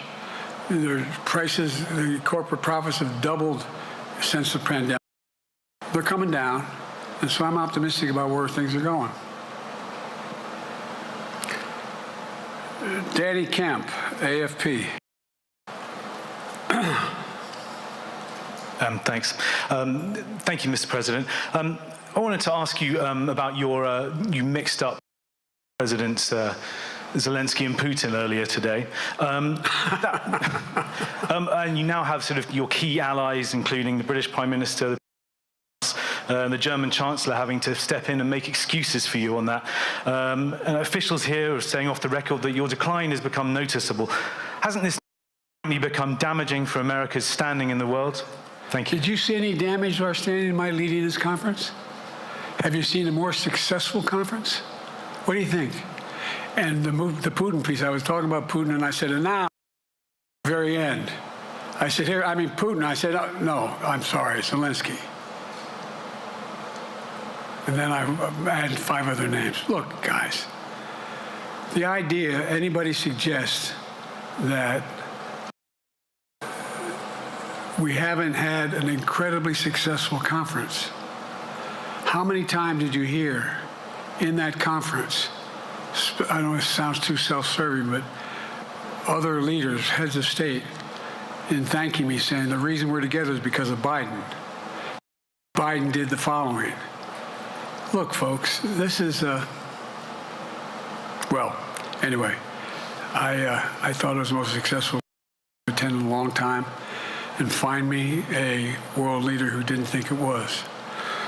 Next one, Nancy Cordes, CBS.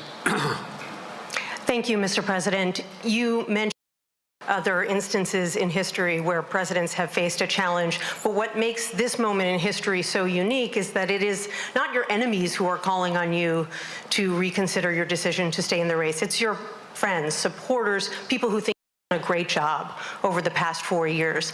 Have you spent time thinking about what it would mean for your legacy, which you've worked decades to build, if you stay in the race, despite the concerns that voters say they have, lose to someone who you yourself have argued is unfit to return to the Oval Office? Well, look, I'm not in this for my legacy. I'm in this to complete the job I started. As you recall, understandably, many of you and many economists thought my initial initiatives that I put forward, can't do that, it's going to cause inflation, things are going to skyrocket, the debt's going to go up. What are you hearing now from mainstream economists?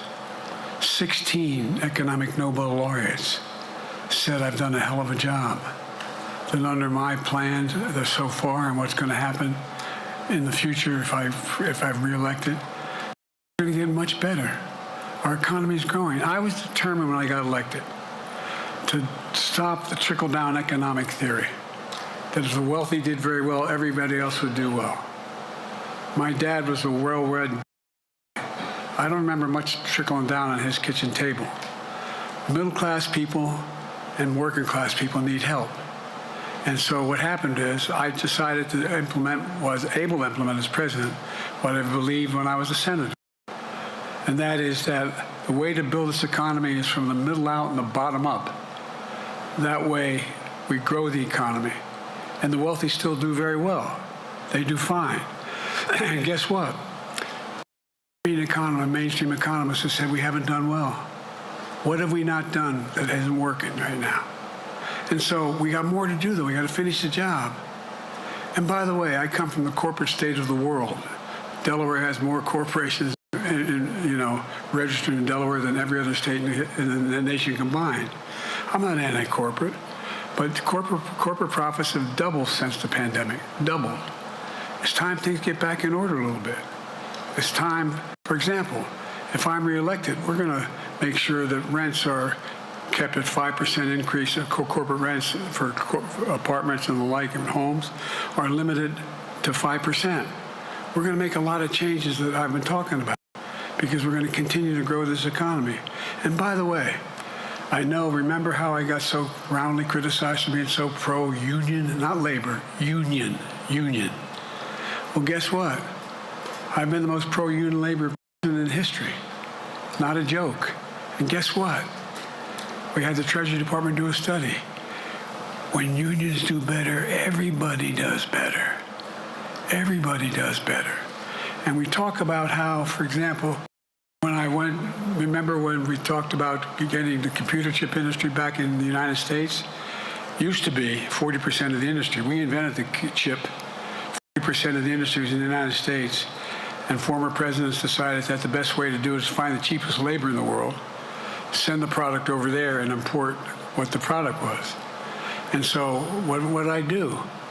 I was told not to go over to Asia, including Europe, but Asia.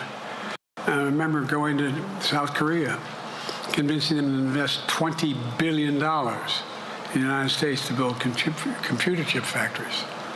And I asked why when they finally decided to do it. And the answer was because you have the safest economy in the world and you have the best workers in the world.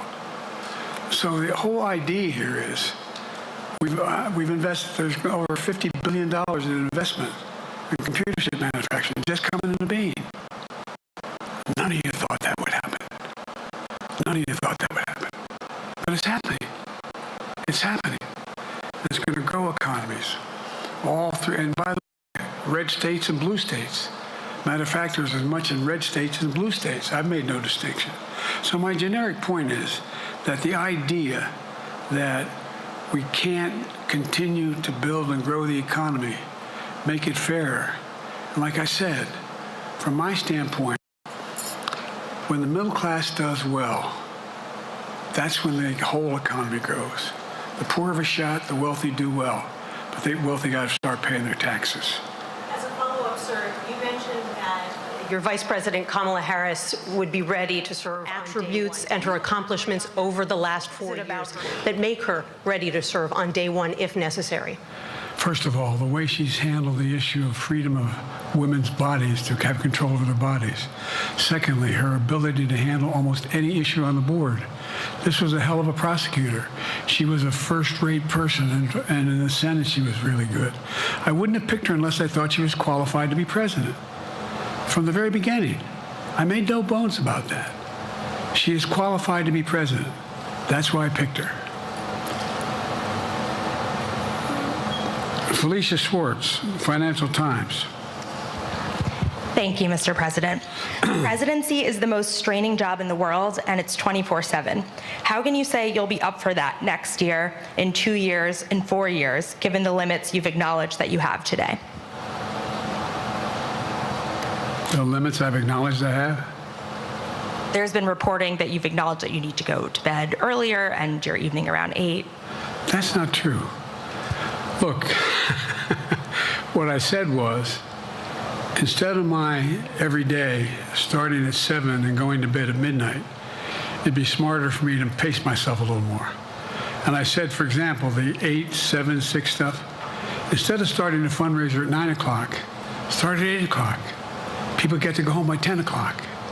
That's what I'm talking about. I'm not talking about, and if you looked at my schedule since I made that stupid mistake in the campaign, in the debate, I mean, my schedule has been full bore. I've done, where's Trump been? Riding around in his golf cart, filling out his scorecard before he hits the ball? I mean, look, he's done virtually nothing.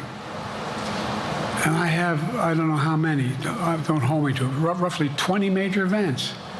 Someone with thousands of people showing up.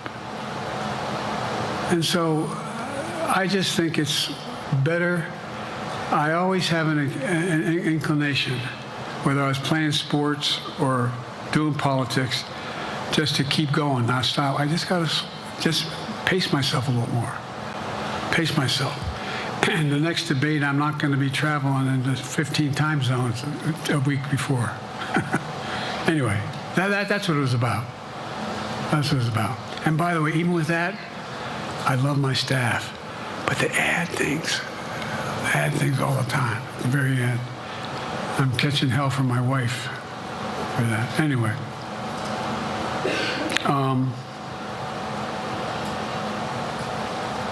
I'm sorry. Zeke Miller, Associated Press. Thank you, Mr. President. 2 questions for you. First, on the NATO summit, President Zelensky, in your meeting with him, he pressed you to lift your limitations on the Ukrainian use of American weapons, saying that, in his public remarks afterwards, saying that Ukraine cannot win the war unless those limitations are lifted. Are you reconsidering your position on that? And then secondly, following up on Felicia's question there, leaders of your own party have said that they're not worried about that debate. They're worried about the next bad night and the bad night after that. How can you reassure the American people that you are up to the task and that there won't be more bad nights at a debate stage or somewhere else? First thing about Zelensky asking for the ability to strike deep into Russia. We've allowed Zelensky to use American weapons in the near term, in the near or abroad, into Russia. Whether or not he should be attacked. For example, should Zelensky, he's not, but if he had the capacity to strike Moscow, strike the Kremlin, would that make sense? It wouldn't. The question is, what's the best use of the weaponry he has and the weaponry we were getting to him? I've gotten him more long-range capacity as well as defensive capacity. And so our military is working. I'm following the advice of my commander-in-chief, the chief of staff of the military, as well as the Secretary of Defense and our intelligence people. And we're making a day-to-day basis on what they should and shouldn't go, how far they should go in. That's a logical thing to do. Second question related to Bad nights, sir. How can you reassure the American people that you won't have more bad nights, whether they be on a debate stage or on some matter of foreign policy? Well, I tell you what, the best way to assure them is the way I assure myself, and that is, am I getting the job done? Am I getting the job done? Can you name me somebody who's gotten more major piece of legislation passed in 3.5 years? I created 2,000 jobs just last week. So if I slow down, I can't get the job done. That's a sign that I shouldn't be doing it. But there's no indication of that yet. None. What do we got here?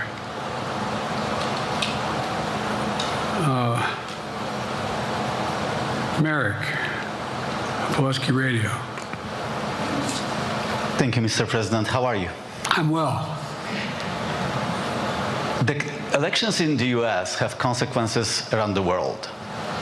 You have pretty high standing in Europe. I just asked President Macron about you, and he said we are happy to have him as the President of the United States. But there is a concern. Many people in Poland and across Europe are worried that the former president may win the election. And there's a lot of concern that Donald Trump may weaken NATO, stop supporting Ukraine, or push Ukraine to give up territories to Russia. They're correct. And yourself was warning just a few minutes ago about it.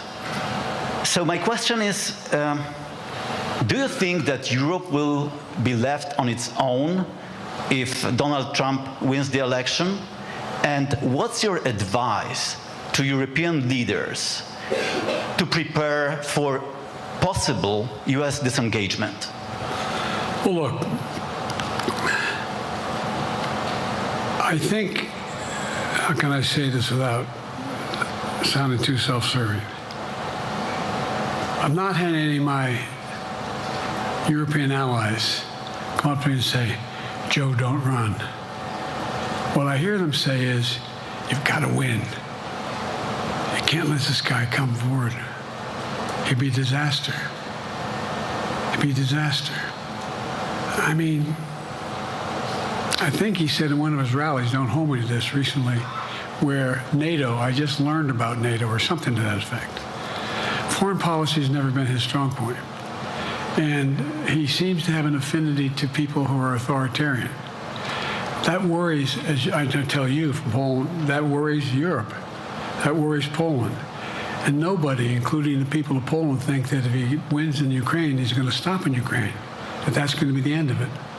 And so what I can say is, I think I'm the best qualified person to do the job, to make sure that Ukraine does not fall, that Ukraine succeeds, that the European alliance stays strong. You may recall, no one was talking about Finland joining NATO. I remember talking to Putin right after we got elected in Geneva, and he was talking about what we should do. We couldn't be in Eastern Europe, et cetera. And I said, you're looking for the Finlandization of Ukraine, because you're going to get the NATOization of Finland. And about 4 weeks later, I got a call. That's not true. Probably 5 months later, from the president of Finland, could he come and see me? Because in my office, I invited him to the Oval Office. We sat down and talked. He said he wanted to join NATO. Could I help? And I did. It wasn't automatic. And then I got a call from the Swedes. I beg your pardon?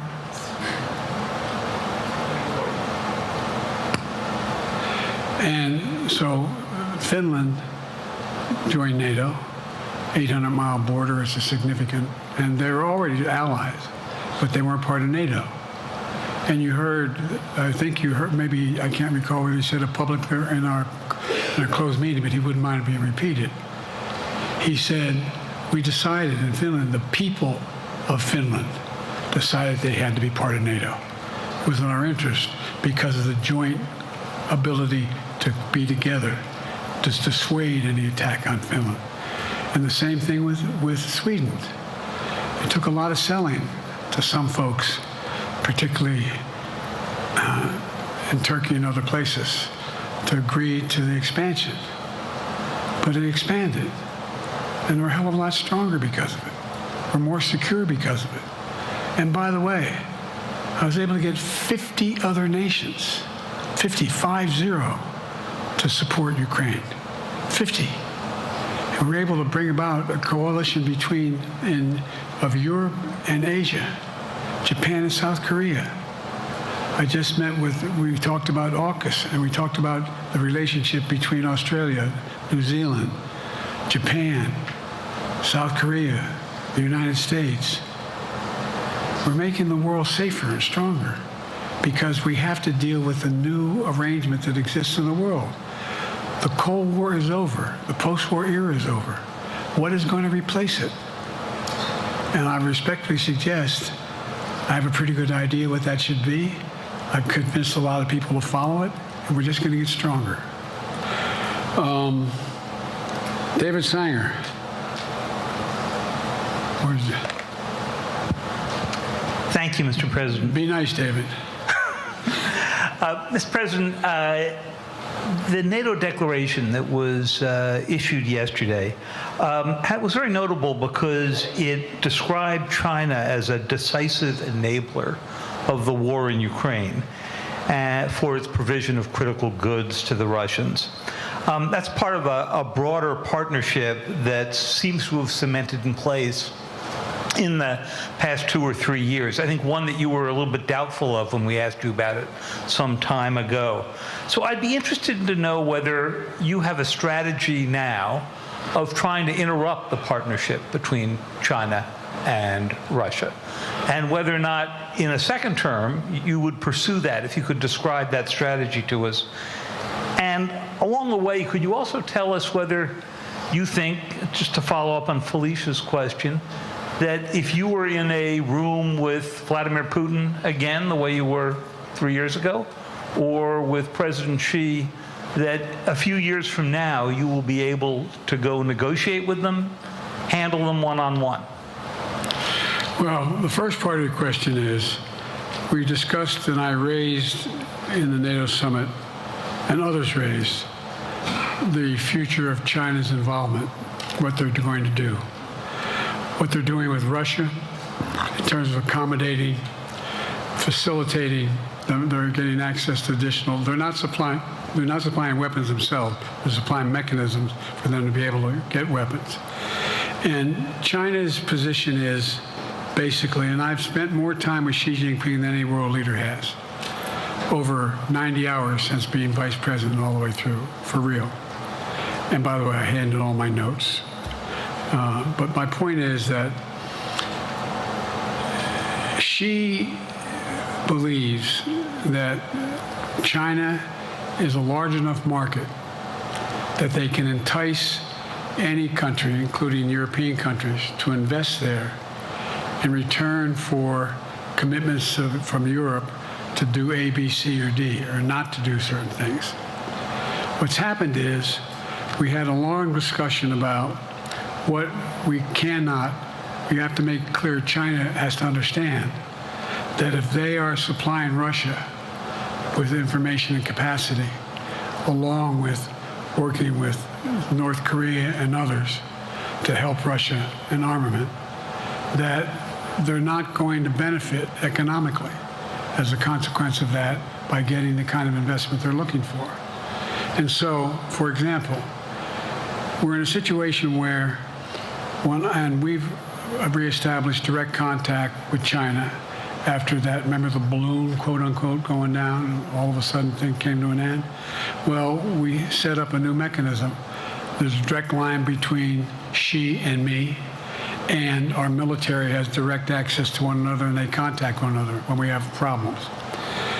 The issue is that we have to make sure that Xi understands there's a price to pay for undercutting both the Pacific Basin as well as Europe, and as it relates to Russia and dealing with Ukraine.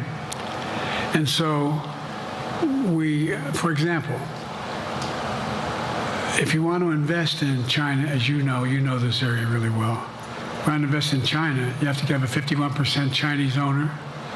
You have to make sure that you do by their rules, and you don't have the authority, and that you have to provide all access to all the data and information you have. There was a while there, as you recall, the last administration and other administrations, where the access to that market was enticing enough to get companies to come in because they had access to over 1 billion people in the market, not 1 billion, but a lot of people in the market. And so they were doing it. But that got curtailed when we started saying we're going to play by the same rules. For example, the idea they don't abide by the international rules related to subsidizing products by the government funding. So guess what? They're not going to be able to export their electric vehicles to the United States without a significant tariff. Others are doing the same thing around the world. But it is a concern. It is a concern that you have both China, North Korea, Russia, Iran, countries that are not necessarily coordinated in the past, looking to figure out how they can have impact. Do you have a strategy to interrupt that impact? Yes, I do, but I'm not prepared to talk about the detail of it in public. And I think you'll see that some of our European friends are going to be curtailing their investment in Russia. In China, as long as China continues to have this indirect help to Russia in terms of being able to help their economy as well as help them as a consequence of that, their ability to fight in Ukraine. The other thing that we talked a lot about is that, and I raised it, and I didn't hear any. I can't swear that everyone agreed because not everyone got to talk about it. But we need a new industrial policy in the West. For example, we talked about how both the EU as well as NATO has to be able to begin to build their own munition capacity, has to be able to generate their own capacity to provide for weapons and the ability to, it came as a surprise to some of us how we had fallen behind in the West in terms of the ability to construct new material, new weaponry, new everything from vehicles to weapon systems. And so one of the things that came out of this was we're going to be meeting again with a number of my colleagues, my European colleagues, is what do we do to increase the capacity of the West, particularly in Europe and Japan, to be able to generate the kind of ability to produce their own weapon systems. Not just for themselves, but to be able to generate that. It's the same, it's what Russia's trying to figure out. That they went to China and they didn't get the weapons, but then they went to North Korea. But we're going to be in a position where the West is going to become the industrial base for the ability to have all the defensive weapons that we need. That was a discussion as well. Mr. President, I'm not sure you answered on whether you would be ready to go deal with Putin and Xi 2 or 3 years from now. I'm ready to deal with them now and 3 years from now. Look,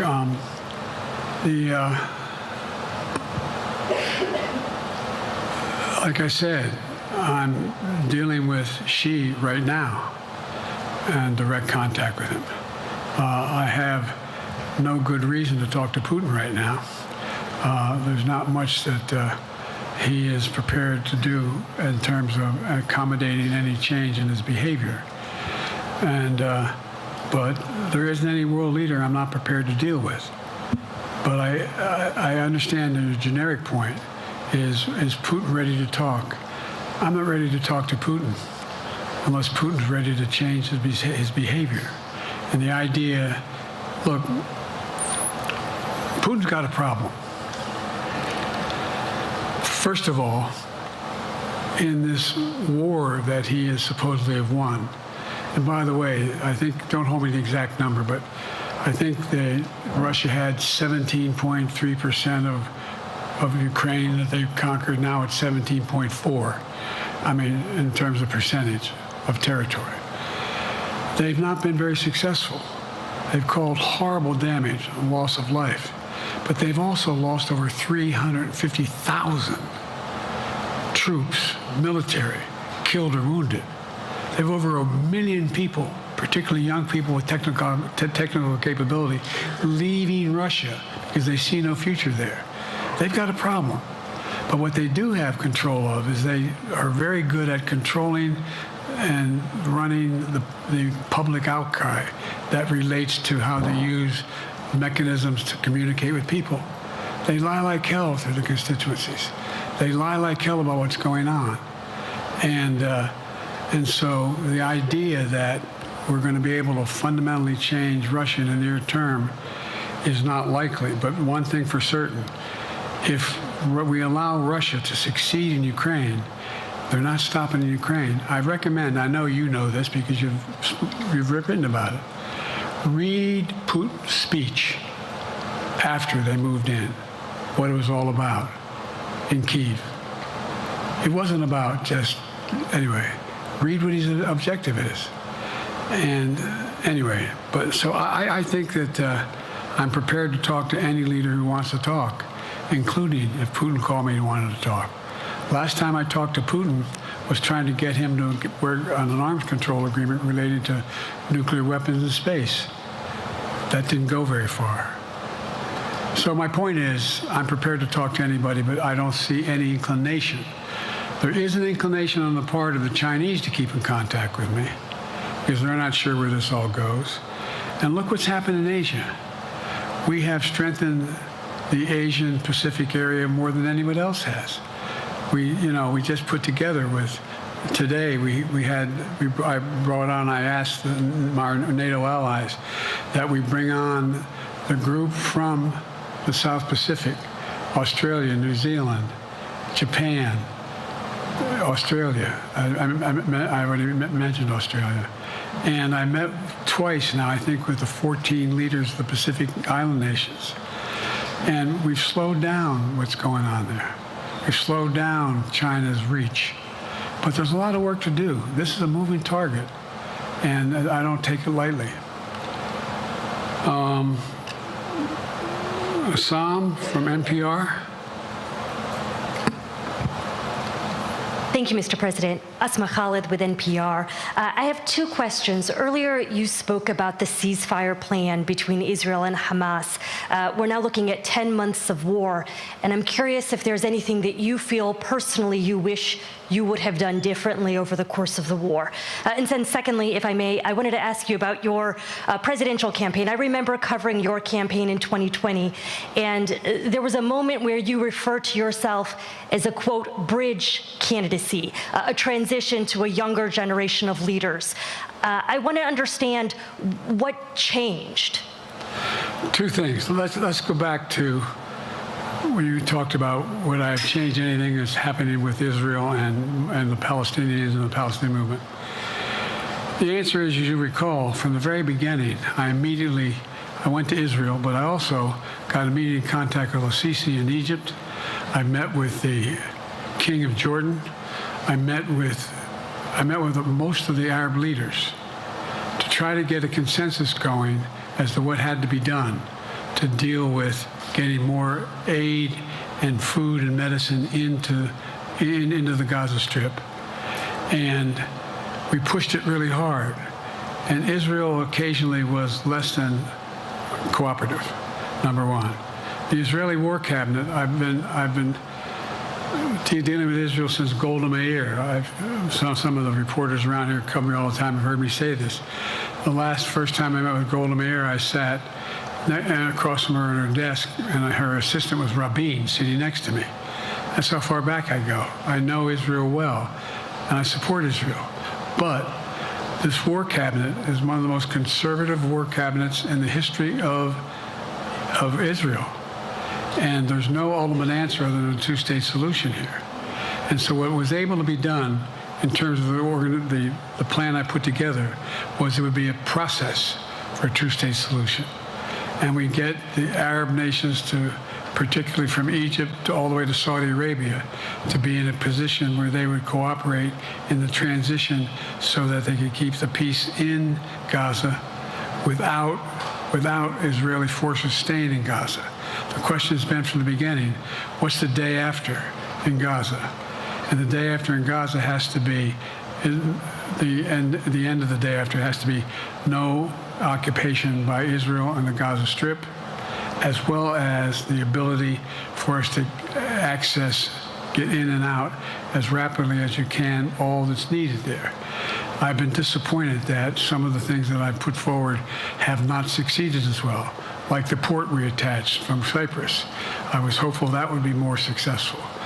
But that's why when I went to Israel immediately after the massacres that occurred at the hands of Hamas, the one thing I said to the Israelis, and I met with the War Cabinet and with Bibi, don't make the same mistake America made after bin Laden. There's no need to occupy anywhere. Go after the people who did the job. You may recall, I still get criticized for it, but I was totally opposed to the occupation and trying to unite Afghanistan.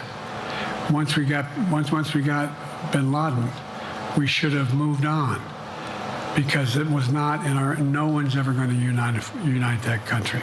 I've been over every inch of that, not every inch, the entirety from the poppy fields all the way to the north. I said, don't make the same mistake we made. Don't think that's what you should be doing, is doubling down. We'll help you find the bad guys, Sinwar and company. And all this criticism about I wouldn't provide when the weapons they needed. I'm not providing them 2,000-pound bombs. They cannot be used in Gaza or any populated area without causing great human tragedy and damage. But remember what happened when you had the attack on Israel with rockets and ballistic missiles. I was able to unite the Arab nations as well as Europe, and nothing happened. Nothing got hurt. It sent an incredible lesson to what was going on from the Middle East. So there's a lot of things, in retrospect, I wish I had been able to convince the Israelis to do. But the bottom line is we have a chance now. It's time to end this war. Doesn't mean walk away from going after Sinwar and Hamas. And if you notice, you know better than most, there is a growing dissatisfaction on the West Bank from the Palestinians about Hamas. Hamas is not popular now. And so there's a lot of moving parts. I just have to keep moving to make sure that we get as much done as we can toward a ceasefire, and get those. And by the way, look at the numbers in Israel. I mean, my numbers are better in Israel than they are here. But then again, they're better than a lot of other people here too. But anyway. Your bridge candidacy in 2020, you referred to yourself as being a bridge candidate for a younger, fresher generation of Democratic leaders, and I wanted to know what changed. What changed was the gravity of the situation I inherited in terms of the economy, our foreign policy, and domestic division. And I think, I won't put words in anybody's mouth, most presidential historians give me credit for having accomplished more than most any president since Johnson and maybe before that to get major pieces of legislation passed. And what I realized was my long time in the Senate had equipped me to have the wisdom to know how to deal with the Congress to get things done. We got more major legislation passed that no one thought would happen. And I want to finish it, to get that finished. If tomorrow, if we had a circumstance where there was a lineup and I hadn't inherited what I did and we just moved things along, anyway, it's going to change. Last question. Haley Bull, Scripps. Or no, Josh Weingrove, I'm sorry, was the next one. I'll do two more questions. Thank you, Mr. President. Many of your colleagues, Democrats on the Hill, are watching tonight as they assess what they want to say about your candidacy. I'm wondering how you're thinking of this right now. It seems like your answer is clear, but they're watching how things go tonight, tomorrow in Michigan, next week in Texas and Nevada. Are you thinking that way about how the next week or two goes would inform you? Am I using that way, you said? Are you thinking that way about how the next 2 weeks go? Will that affect your decision, or are you fully determined on running in November as the party's nominee? I'm determined on running, but I think it's important that I allay fears by let them see me out there. Let me see them out. For the longest time it was, Biden's not prepared to sit with us unscripted. Biden's not prepared to, anyway. And so what I'm doing is, and I've been doing, I think we've done over 20 major events from Wisconsin to North Carolina to demonstrate that I'm going out in the areas where we think we can win, where we can persuade people to move our way, or people are already there. And here, look, the other thing is, we have the most extensive campaign organization of anybody's had in a long, long time. We have well over 1,000 volunteers knocking on doors, making phone calls, making tens of thousands of phone calls. We have headquarters, I forget exactly how many, I don't want to cite a number and then find out I'm off, but we have scores of headquarters in all the toss-up states. We're organized, we're moving, and that's awful hard to replace in the near term. And so, and here's the other thing. I was in the Senate a long time. Very proud of what I've done in the Senate. I was chairman of the Foreign Relations Committee for a long time, and I was chairman or ranking member and chairman of the Judiciary Committee. I'm going to be going down to the Johnson Library. Anyway, I'm going to be going around making the case of the things that I think we have to finish and how we can't afford to lose what we've done or backslide on civil rights, civil liberties, women's rights. There's that little button we have. Control guns, not girls. I mean, the idea we're sitting around, this is where Kamala's so good as well. We're sitting around, more children are killed by a bullet than any other cause of death. The United States of America. What the hell are we doing? What are we doing? We got a candidate saying, promise the NRA, don't worry, I'm not going to do anything. I'm not going to do anything. You got a Supreme Court that is what you might call the most conservative court in American history. This is ridiculous. There's so much we can do still, and I'm determined to get it done. It's about freedom. And by the way, I'll end this. Well, I'm not going to do that. Haley has to come up too. But I remember I made a speech on democracy in Philadelphia at Independence Hall. And I'm not being critical, just observing. The bulk of the press said, what the hell is he talking about that for? Democracy. You did. Democracy's not an issue. Democracy's not an issue. Except the polling data showed 60% of the people knew I was right, thought I was right. I'm not asking you a question. You don't have to answer, obviously. But do you think our democracy is under siege based on this court? Do you think democracy is under siege based on Project 2025? Do you think he means what he says when he says he's going to do away with the civil service, eliminate the Department of Education, make sure, I mean, we've never been here before. And that's the other reason why you say, hand off to another generation. I've got to finish this job.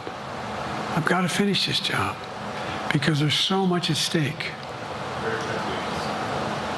We've had some discussions over the past few days with your press secretary about the question of health exams. And you said you take a cognitive test every day in this job.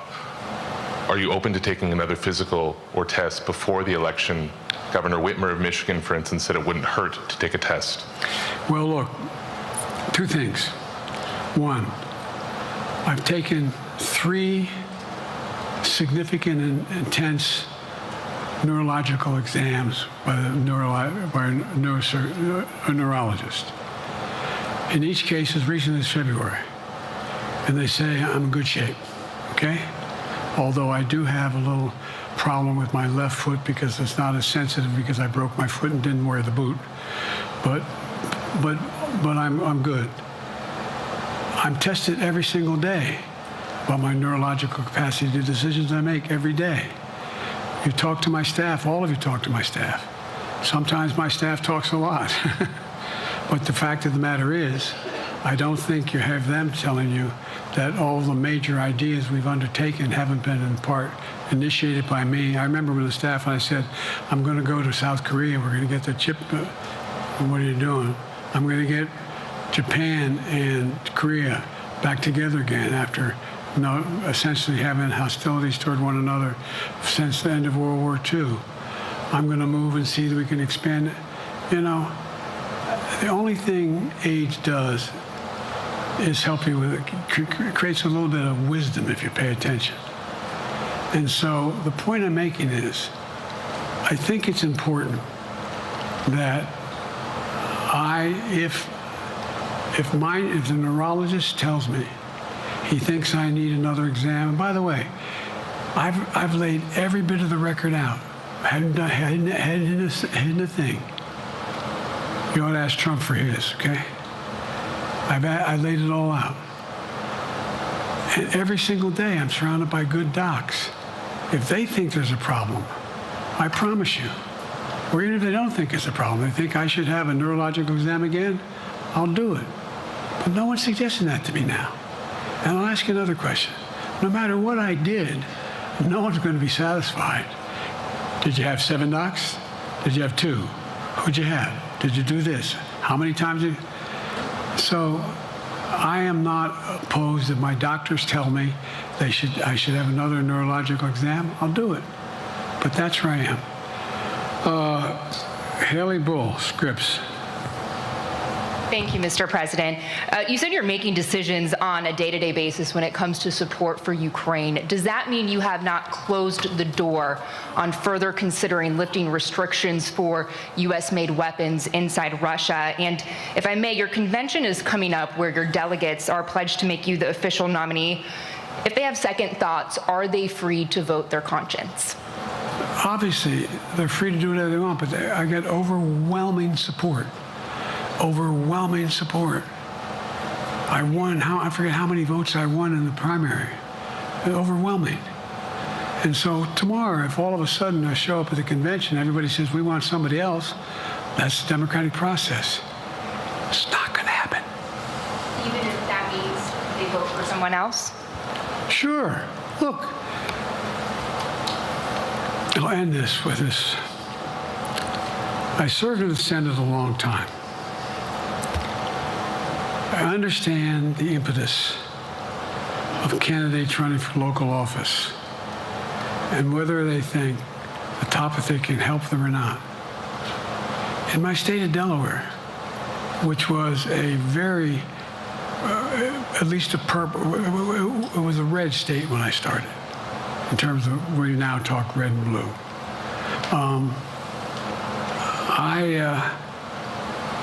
I don't recall most of the Democratic presidents winning my state when I was a candidate. The truth of the matter is I understand the self-interest of every candidate. If they think that, running with Biden at the top is going to hurt them, then they're going to run away. I get it. But so far, go and look at the polling data in their states. Look at the in-depth, and by the way, I think you'd all acknowledge, and you're all experts, I'm not being solicitous about the president, you're experts on this stuff. How accurate does anybody think the polls are these days? I can give you a series of polls where you have likely voters, me versus Trump, where I win all the time. When the unlikely voters vote, he wins sometimes. The bottom line is all the polling data right now, which I think is premature because the campaign really hasn't even started. I mean, it hadn't started in earnest yet. Most of the time, it doesn't start till after September, after Labor Day. So a lot can happen. But I think I'm the best I believe I'm the best qualified to govern. And I think I'm the best qualified to win. But there are other people who could beat Trump too. But it's awful start from scratch. And, we talk about, money raised. We're not doing bad. We got about $220 million in the bank. We're doing well. So with that, you have want to follow up on any of that you just asked me? Yes. You earlier explained confidence in your vice president. Yes. If your team came back and showed you data that she would fare better against former President Donald Trump, would you reconsider your decision to stay in the race? No, unless they came back and said, there's no way you can win. Me. No one's saying that. No poll says that. Mr. President, okay. This ends tonight's press conference. Thanks, everybody.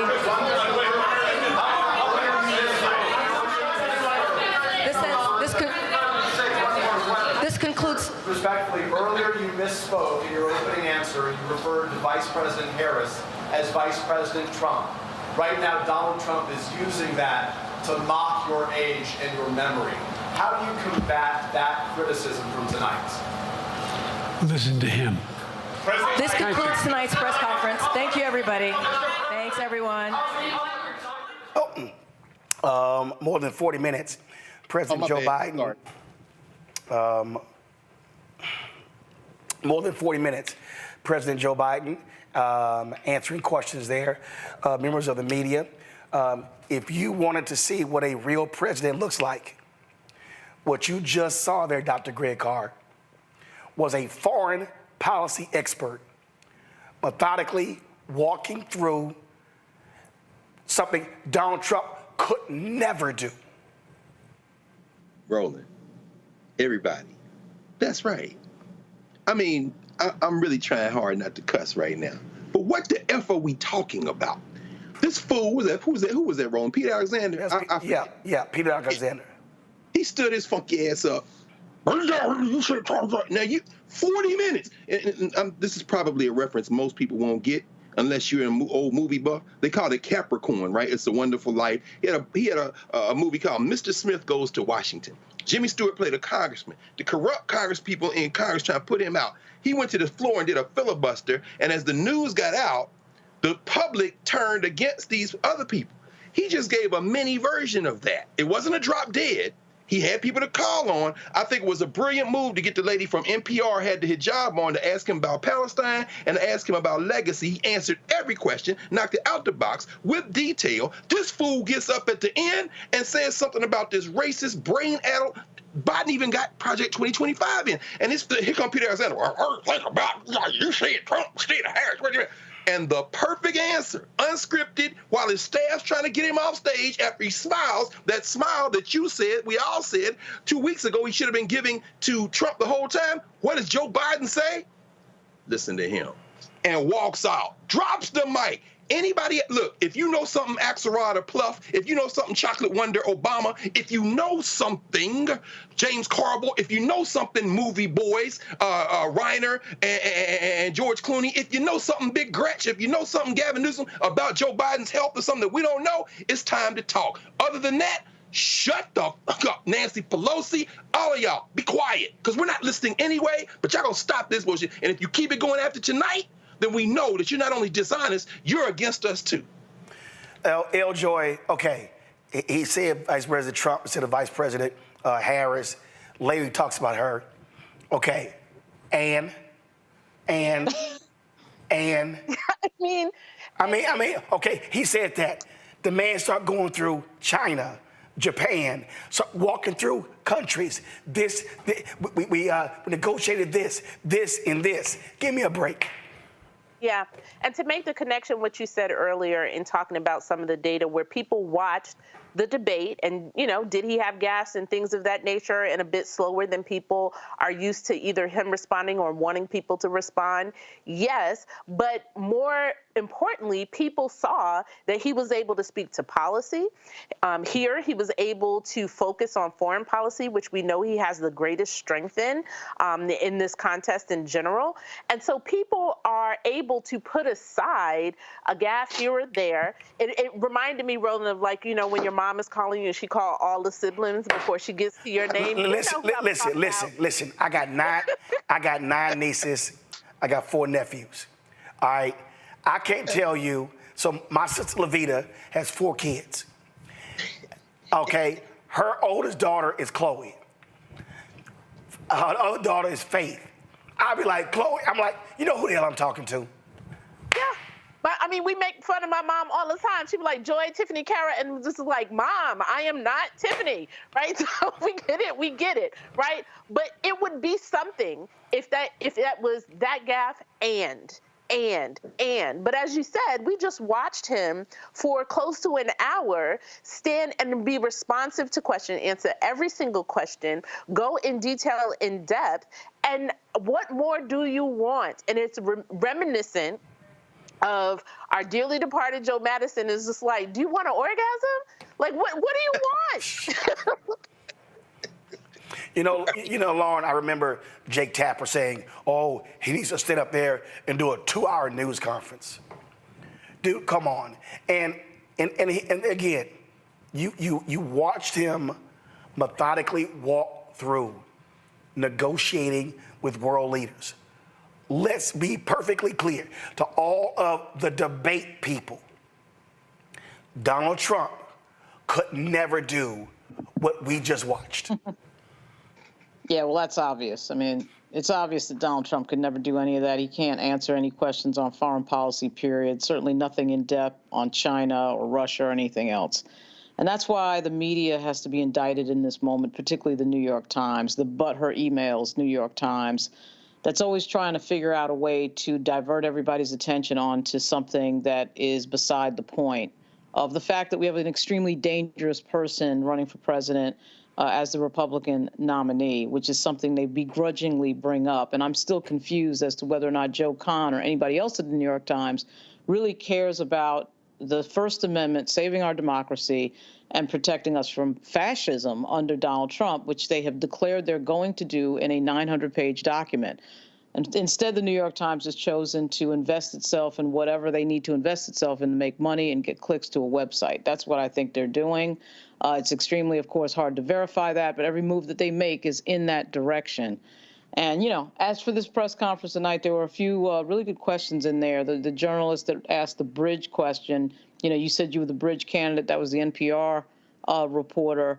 That was a really good question. And I can assure you that the control room back in New York at NBC was in Peter Alexander's ear telling him to, you gotta get up and yell at him about the gaffe. You got to get up and yell and make that clip and make that, we got to get that for viral, whatever, and we'll put it on the newscast. I mean, you could just feel it in Peter Alexander jumping up and just having to ask. But this is what the media has become. This is how they make money. They get it through attention, they get it through clicks, and they'll do anything to get it. It's embarrassing in a time when you have Donald Trump on the ballot. That's really the thing that people need to understand, that the other person is so dangerous. But having said that, I don't think it's too much to ask to get a press conference, once every 2 months, 3 months. And this White House, I think his staff has not served him well. I think they've been trying to hide him. And I think it's obvious that they've been trying to hide him. We understand why that is, but if you're going to do it with your full chest. Hide him. Absolutely, actually do hide him, and don't say anything. But they're trying to sort of pretend and have it both ways, and you can't do that. I thought, L-Joy, first of all, you saw when guns came up, there was a second wind. Yeah. And that his whole tone changed. Yeah. Yeah, and he's doing something. He did something in this press conference that, I just said before that we need to do on the ground. He talked about his record and what he has done. He also talked about what's at stake, right? What we need to vote against. And then he also talked about what we still have left to do. Right? He talked about his passion came through, not only in talking about gun violence, but also talking about regulating guns and not girls, right? He talked about that as well. And so he is staying on his message. He is clear about what his role is, to talk about his successes, to talk about what's at stake if this other guy gets in, and to talk about what is still left to do and what we need to do once we are reelected. And that kind of discipline that both he has and Vice President has, that she also talks about, right? The issues and the things that are left to be done. That is the messaging that we should take away from this, rather than, as Dr. Carr has mentioned, just focusing on one aspect, one gaffe in the beginning of the press conference, rather than close to an hour of him laying out that strategy. He also, which I thought was important, the economic issues. But Greg, Lauren just said something, and this is why I think it's important. And I tweeted this, and I texted to some people. The reason this was the perfect news conference is because foreign policy reporters are not performative.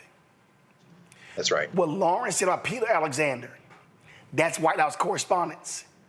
They're performative. And so had he done this in a White House news conference, you would have 30 people trying to go viral.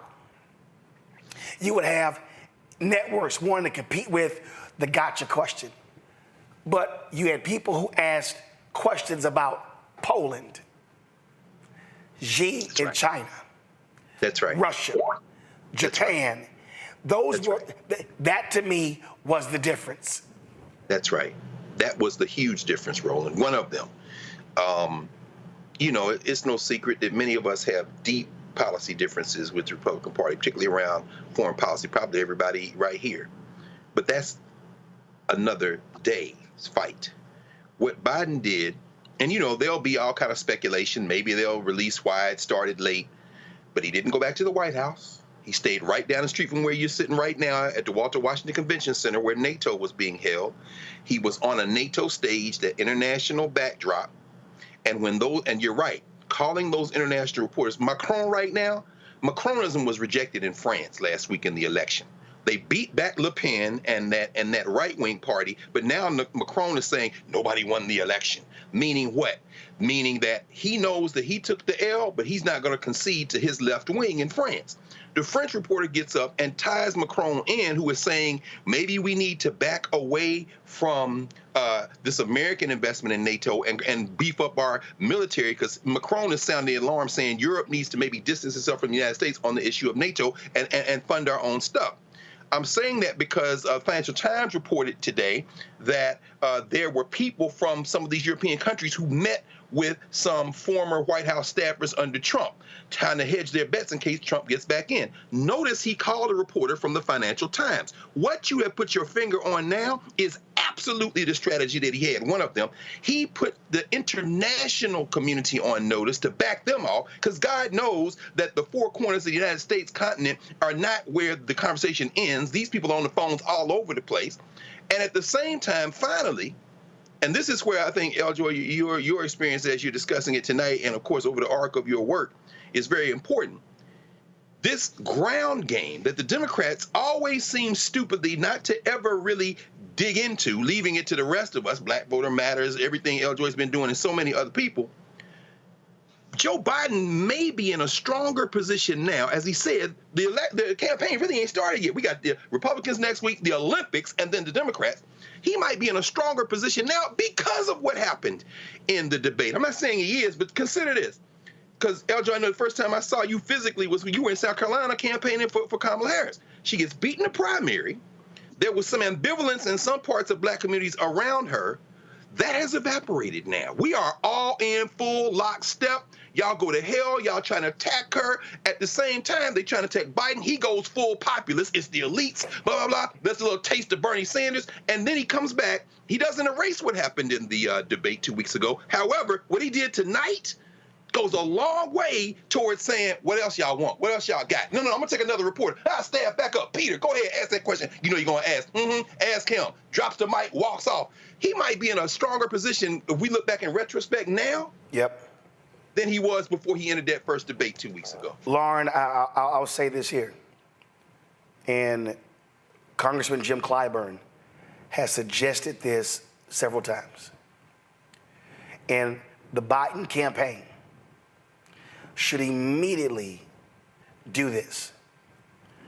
Do town halls. Allow him to be able to stay. Did you see the question? I don't know the guy's name. When he said, be nice or whatever, clearly that's a long-time foreign policy reporter. I go back to the Uni Journalists of Color when I was one of the 4 people to interview President George W. Bush. And Bush was 2 things. He could be curt when he wasn't in a good mood. He could be playful when he was in a good mood. I wanted to get him comfortable. I wanted to get him feeling in a nice cocoon, which is why we were able to get 2 questions each as opposed to 1.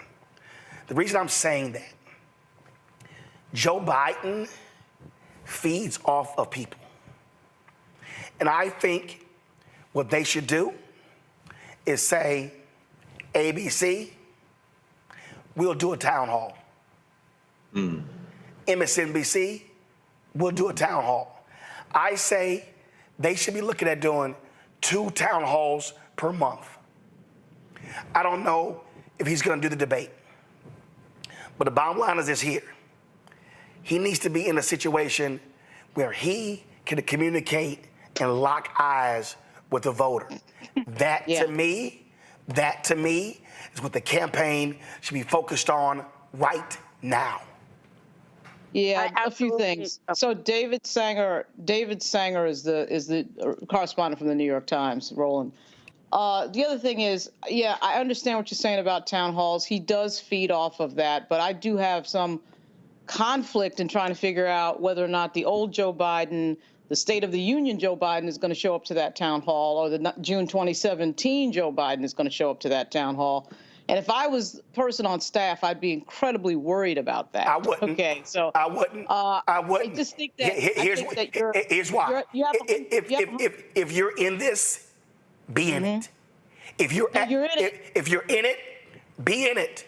And what you do is you make sure he goes to sleep.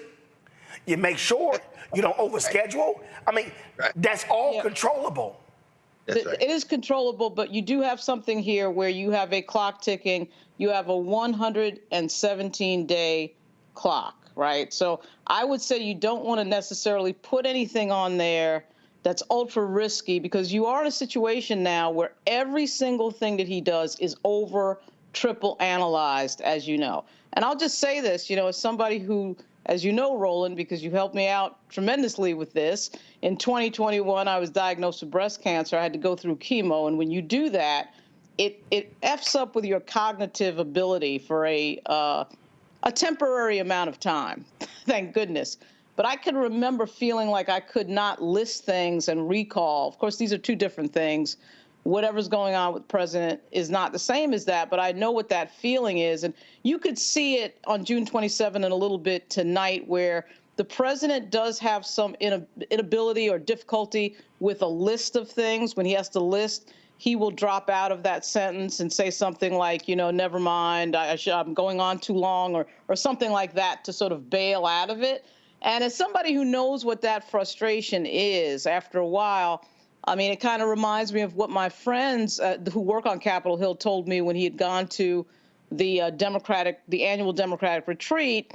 He had to have cue cards for that, which, by the way, I don't think there's any shame in any of that. This is the President of the United States. You have so many things on your plate. Fine. But Roland, he is under that microscope. So when you set up a big stage type event, a town hall, something like that, it's sort of a situation where after that June 27th thing, I mean, you see what happened. We're still talking about this. If you had said to me 2 weeks ago, Roland, we were on the show, that we would be talking about this thing 14 days later, there is no way I would have believed that. And we're talking about it. Now this media is in this sort of, and we've seen it before, they're in this sort of rabid phase of everything that he does has got to be overanalyzed. And I think it's just difficult. And you got to win for 117 days. You got to figure out what that is. You've got to be all in, but I think you have to be careful about what events you pick. Here's the deal, Joy. You don't have to win 117 days. You know what you got to win? The next day. And then the next day. And then the next day. And then the next day. See, here's why. If he is going to stay in, his campaign has got to take risk. But you play to a person's strengths. So what you do is you say, you know what? I'm going to do a town hall with seniors. I'm going to do a town hall with young voters.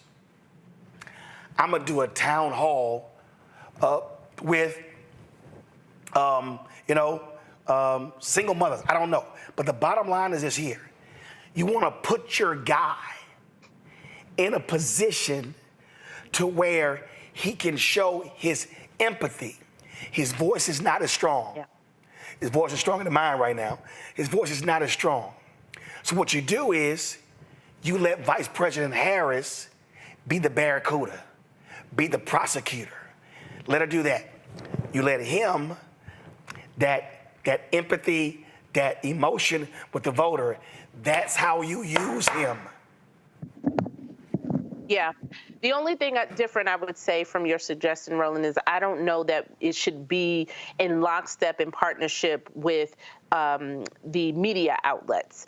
I think there would be a certain story of the campaign taking their message to those swing states and those swing districts and to the people, and going to somebody's, Baptist church, and I'm going to do a town hall, right? And if ABC happens to come along, that's fine, right? Like that's, like you could be the media partner, but I'm taking my position in terms of to the people. I understand that, but here's the reality. The reality is you've got to have the guaranteed eyeballs. I totally understand your point, but the reality is, we know how media is. Listen, there have been campaign events that he's done that didn't get lots of coverage, and so at some point you do have to sort of guarantee that you have that media platform. Now, maybe what you do is, and because remember when YouTube had a bunch of their folks with the White House, maybe what you do is you say, I'm gonna do one with YouTube. Yeah. See, again, but there has to be a media component because you gotta have those eyeballs. Yeah. And I think the next call, besides having him, as you mentioned, being able to show his empathy, and, which is one of the things that I thought was the greatest problem with the debate, right? I think both of the candidates feed off of the energy of an audience. And it would be detrimental to Biden in general without, whatever his performance was. The other thing is people have to pick, the surrogates, the donors, everybody got to pick up the phone and be like, look, he is all in. You saw his response on this, and everybody needs to get on the phone. And the detractors and the people drafting statements of concern and all that stuff have to be, shut that ish down. This is what we're doing. This is our nominee. Like, people need to call around, same as people calling and texting and doing secret squirrel things. People need to call and text and strong arm people and be like, shut that ish down. Yeah. These are the groups, the organizations and folks that we need fully funded in order to continue to do the work that they need to do so that we can reach as I said, that high ceiling of engaging people, right? So instead of you talking and releasing, op-eds and statements, actors that are, well, these are, previous Democratic donors, that's great. Here are the 10 organizations and the 10 groups I need you to max out to continue this. Here are all of the down ballot races, that we an investment in as well, so we can win back Congress, so that I have the Congress and the Senate that I need in order to continue this administration. Because it's not just about electing me, it's making sure that the whole place is not shut down because you have a divided Congress here. So I need the strong arm people on the phone. And if you need to pass me some numbers, I don't care. I don't know, respect the person. I will call somebody from an unmasked number or whatever to shut that ish down. Here are the organizations. Here are the groups. Here's the cities I need you to visit. Here are the places I need you to go talk to. Here is the work I need you to do. And that is somebody in the Biden team, the group of people need to lock themselves in a conference room and make those calls starting at 6 p.m. and moving all the way until all of this is shut down. So, yeah. So let me woosah before I go here.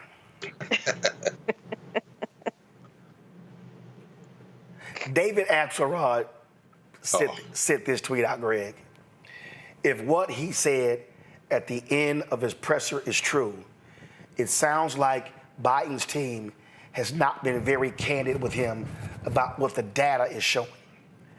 The age issue is a huge and potentially insurmountable concern, and his odds of victory are very, very slim. Okay. Here's the problem with that. The Washington Post poll that came out, 85% say he's too old. 75% want him to drop out. The race is tied. Okay? So now I'm confused. See, this is the problem that Axelrod and the rest of these people, for some reason, don't want to accept. It's sort of what Chris Matthews talked about. Sam Stein actually had a column on this today in the Bulwark as well. I'm sitting here going, Roland, is Biden too old? Yes. Would it be great if there's another candidate? Yes. Are you excited about Biden? No. But it's time to vote. It's Biden, Trump. Who you voting for? Trump can kiss my ass. Duh. That is the reality. See, so what the Axelrod don't understand is, and we see it in the data. Adrian Shropshire last night, she said it's been a 15-point increase in black support since the previous poll. Yeah. She said it's trending this way because I saw that I sent you and Lauren, there was a tweet where this one guy pulled some data and he said when undecideds are pushed as to who they're going to support, 80% break for Biden. So even though people say he's old, want another candidate, they're judging him based upon the buffoon on the other side. Right. Absolutely. Absolutely. You know, there's a saying. Lauren, Greg, go ahead. That's all right. I'll keep mine short, and then Lauren, please. I mean, this is so important, the conversation we're having. Frankly, maybe we'll end up knowing it. I think we all want to know what David Axelrod and David Plouffe know, what Reiner and George Clooney know, what Barack Obama knows that we don't, because clearly it has them convicted to engage in full-bred idiocy at this point. I've never been a big Barack Obama fan. I was excited that he became president, voted for him, out there campaigning. It's very beautiful. But we got stuck with the bill for Barack Obama. That would be called Donald Trump and Trumpism, which was always present but had an avatar at that point. Joe Biden has been able to get a lot accomplished, more than Obama, and Obama should shut the fuck up at this point. And his clownish advisors, Plouffe and Axelrod, who those soft white nationalists who find Barack Obama palpable because he's not. Hopefully, Wes Moore is who people thought Barack Obama was, because Barack Obama is definitely not that guy, although he can dap up basketball players going to the Olympics and all that kind of thing. But let's be very clear about this at this point. Either they've got to know something we don't, and we need to know it now, because the delegates for the Democrat, and y'all help me, you know, especially Joe, you know the inner workings of this better than I do, but don't they start voting soon? I mean, they start locking in advance of the convention. In other words, this is inevitable. They are acting apoplectic at this point. So either y'all know something we don't, or the alternative, which is terrible to contemplate, but perhaps is easier to understand. This is all politics. Y'all ain't never been down with Joe Biden like that for real. Y'all don't like Kamala Harris, and you scared of Wes Moore, whatever happens next. And the people you closer to, Barry, I'm talking about maybe it's the governor of Michigan, maybe it's your friend in California. You don't want them boxed out because black people may be getting ready to run out of Boston over the next 20 years in terms of the presidency. You're willing to risk all of our stuff, and we still didn't get the things you was running around talking about hope and change for in 2008. But you want to get your finger out the pie and get your funky minders out the pie too. Yeah, you know, Greg, brutal, Greg, brutal. I think that I think that you have to remember that we ended up with Hillary running first because of Barack Obama, right? Because he was the one that wanted Hillary to go first. Then she ends up losing, and we end up with Donald Trump. Okay. Right. When really, if you think about it, it should have been Biden. Obviously, your vice president would probably go first, and then Biden would have probably run would have gone for 8 years, and we would be sitting here right now with this set of issues with regard to his age. I mean, there's an old saying, lead follower, get out of the way. And apparently these people really don't want to get out of the way.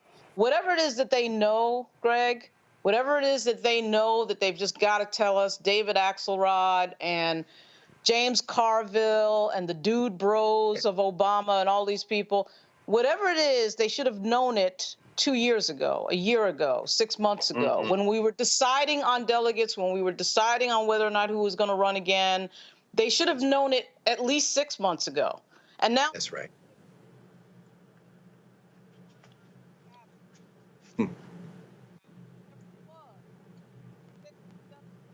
We lost Lauren. Okay. Yeah. Lauren, we lost your mic. Lauren, your mic just went out. Can't hear you, Lauren. Yeah, your mic just went out.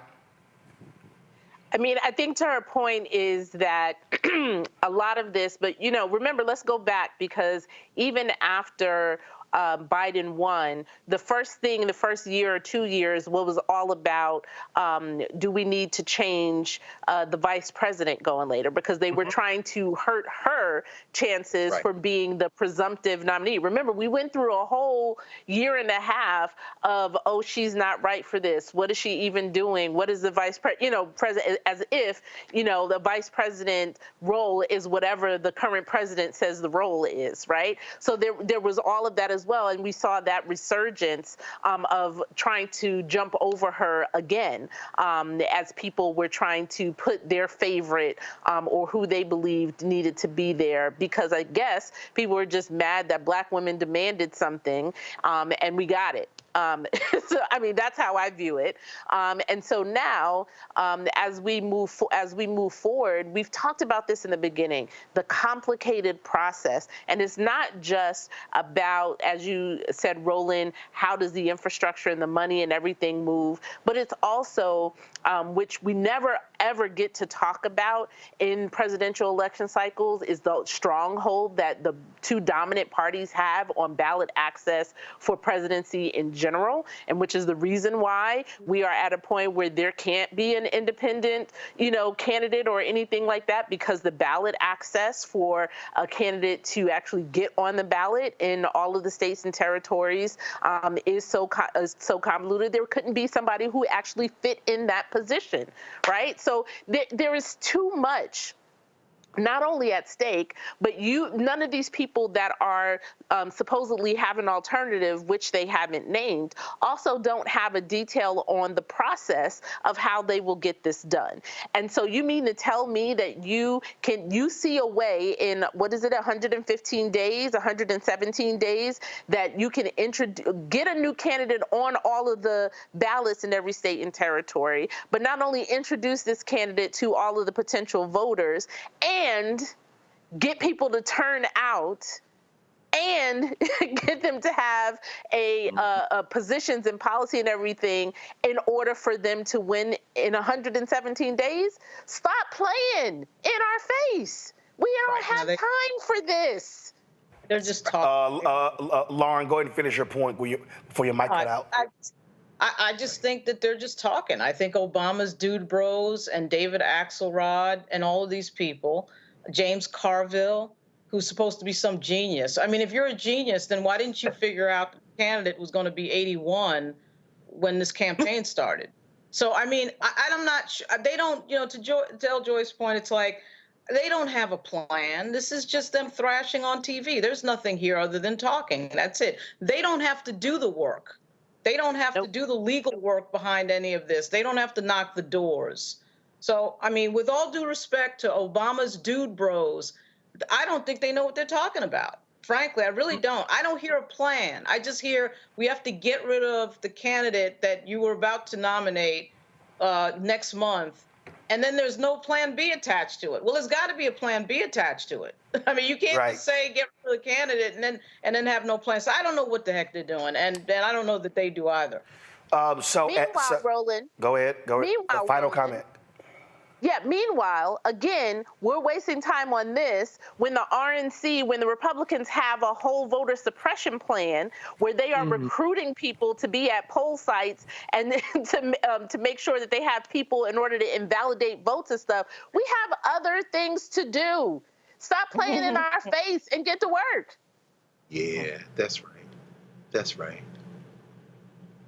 At the end of the news conference, Joe Biden said, listen to him. Well, watch this. I think you should take a cognitive test like I did. I took a cognitive test and I aced it. Doc Ronnie Johnson. Does everyone know Ronnie Johnson, congressman from Texas? He was the White House doctor. How good did Elise Stepanek do? You know, we've endorsed Dr. Oz. We've endorsed JP, right? JD Mandel, and he's doing great. Jimmy Connors is good. He's also happy. Mike Bolton, John Bolton is here. Mike Bolton, as you know, is in Russia. And there was progress today. I look forward to solving it. Thank you, Steve. It was Trump's fault. It's always Trump's fault. Can it ever be like Rick Gates's fault? I mean, it's always Trump's fault, Rick. By the way, they never report the crowd on January 6th. You know, Nikki Haley, you know, did you know they destroyed all of the information, all of the evidence, everything? Deleted and destroyed all of it. All of it. Because of lots of things. Like Nikki Haley is in charge of security. We offered her 10,000 people. We have some of our great business leaders and leaders, period, right behind me. I may ask Marilyn Lockheed. We appreciate it very much, Tim Apple. Yes, please, Mr. Kurd. Thank you very much for your time. You know what was interesting? Joe Biden won against Barack Hussein Obama. Has anyone ever heard of him? Arrest their leading political opponent, and leading by a lot, including Obama. I'll tell you what, you take a look at Obama and take a look at some of the things that he's done. And Putin, you know, has so little respect for Obama that he's starting to throw around the nuclear word today. You heard that, nuclear. Thanks for giving your first comments on the bill on this show. It means a lot to us. We appreciate it, sir. Thanks a lot. You have a deal. Thanks a lot. Bye. Joe Bright, this guy is just the worst. So will Christian ever run for president against you? And you heard the prime minister, you heard Maybe have Matt Blum speak next, because he's been so incredible in so many ways. He fights so hard. He loves his state. He loves the people. Think of it, a new branch of the United States military, United States Armed Forces, called Air Force. I never talked about that. That's something we never talked about. But what we just saw, we just left pleasure. Yeah, a very big hello to a place where we've done very well, Sioux Falls. Thank you very much, Sioux Falls. Thank you.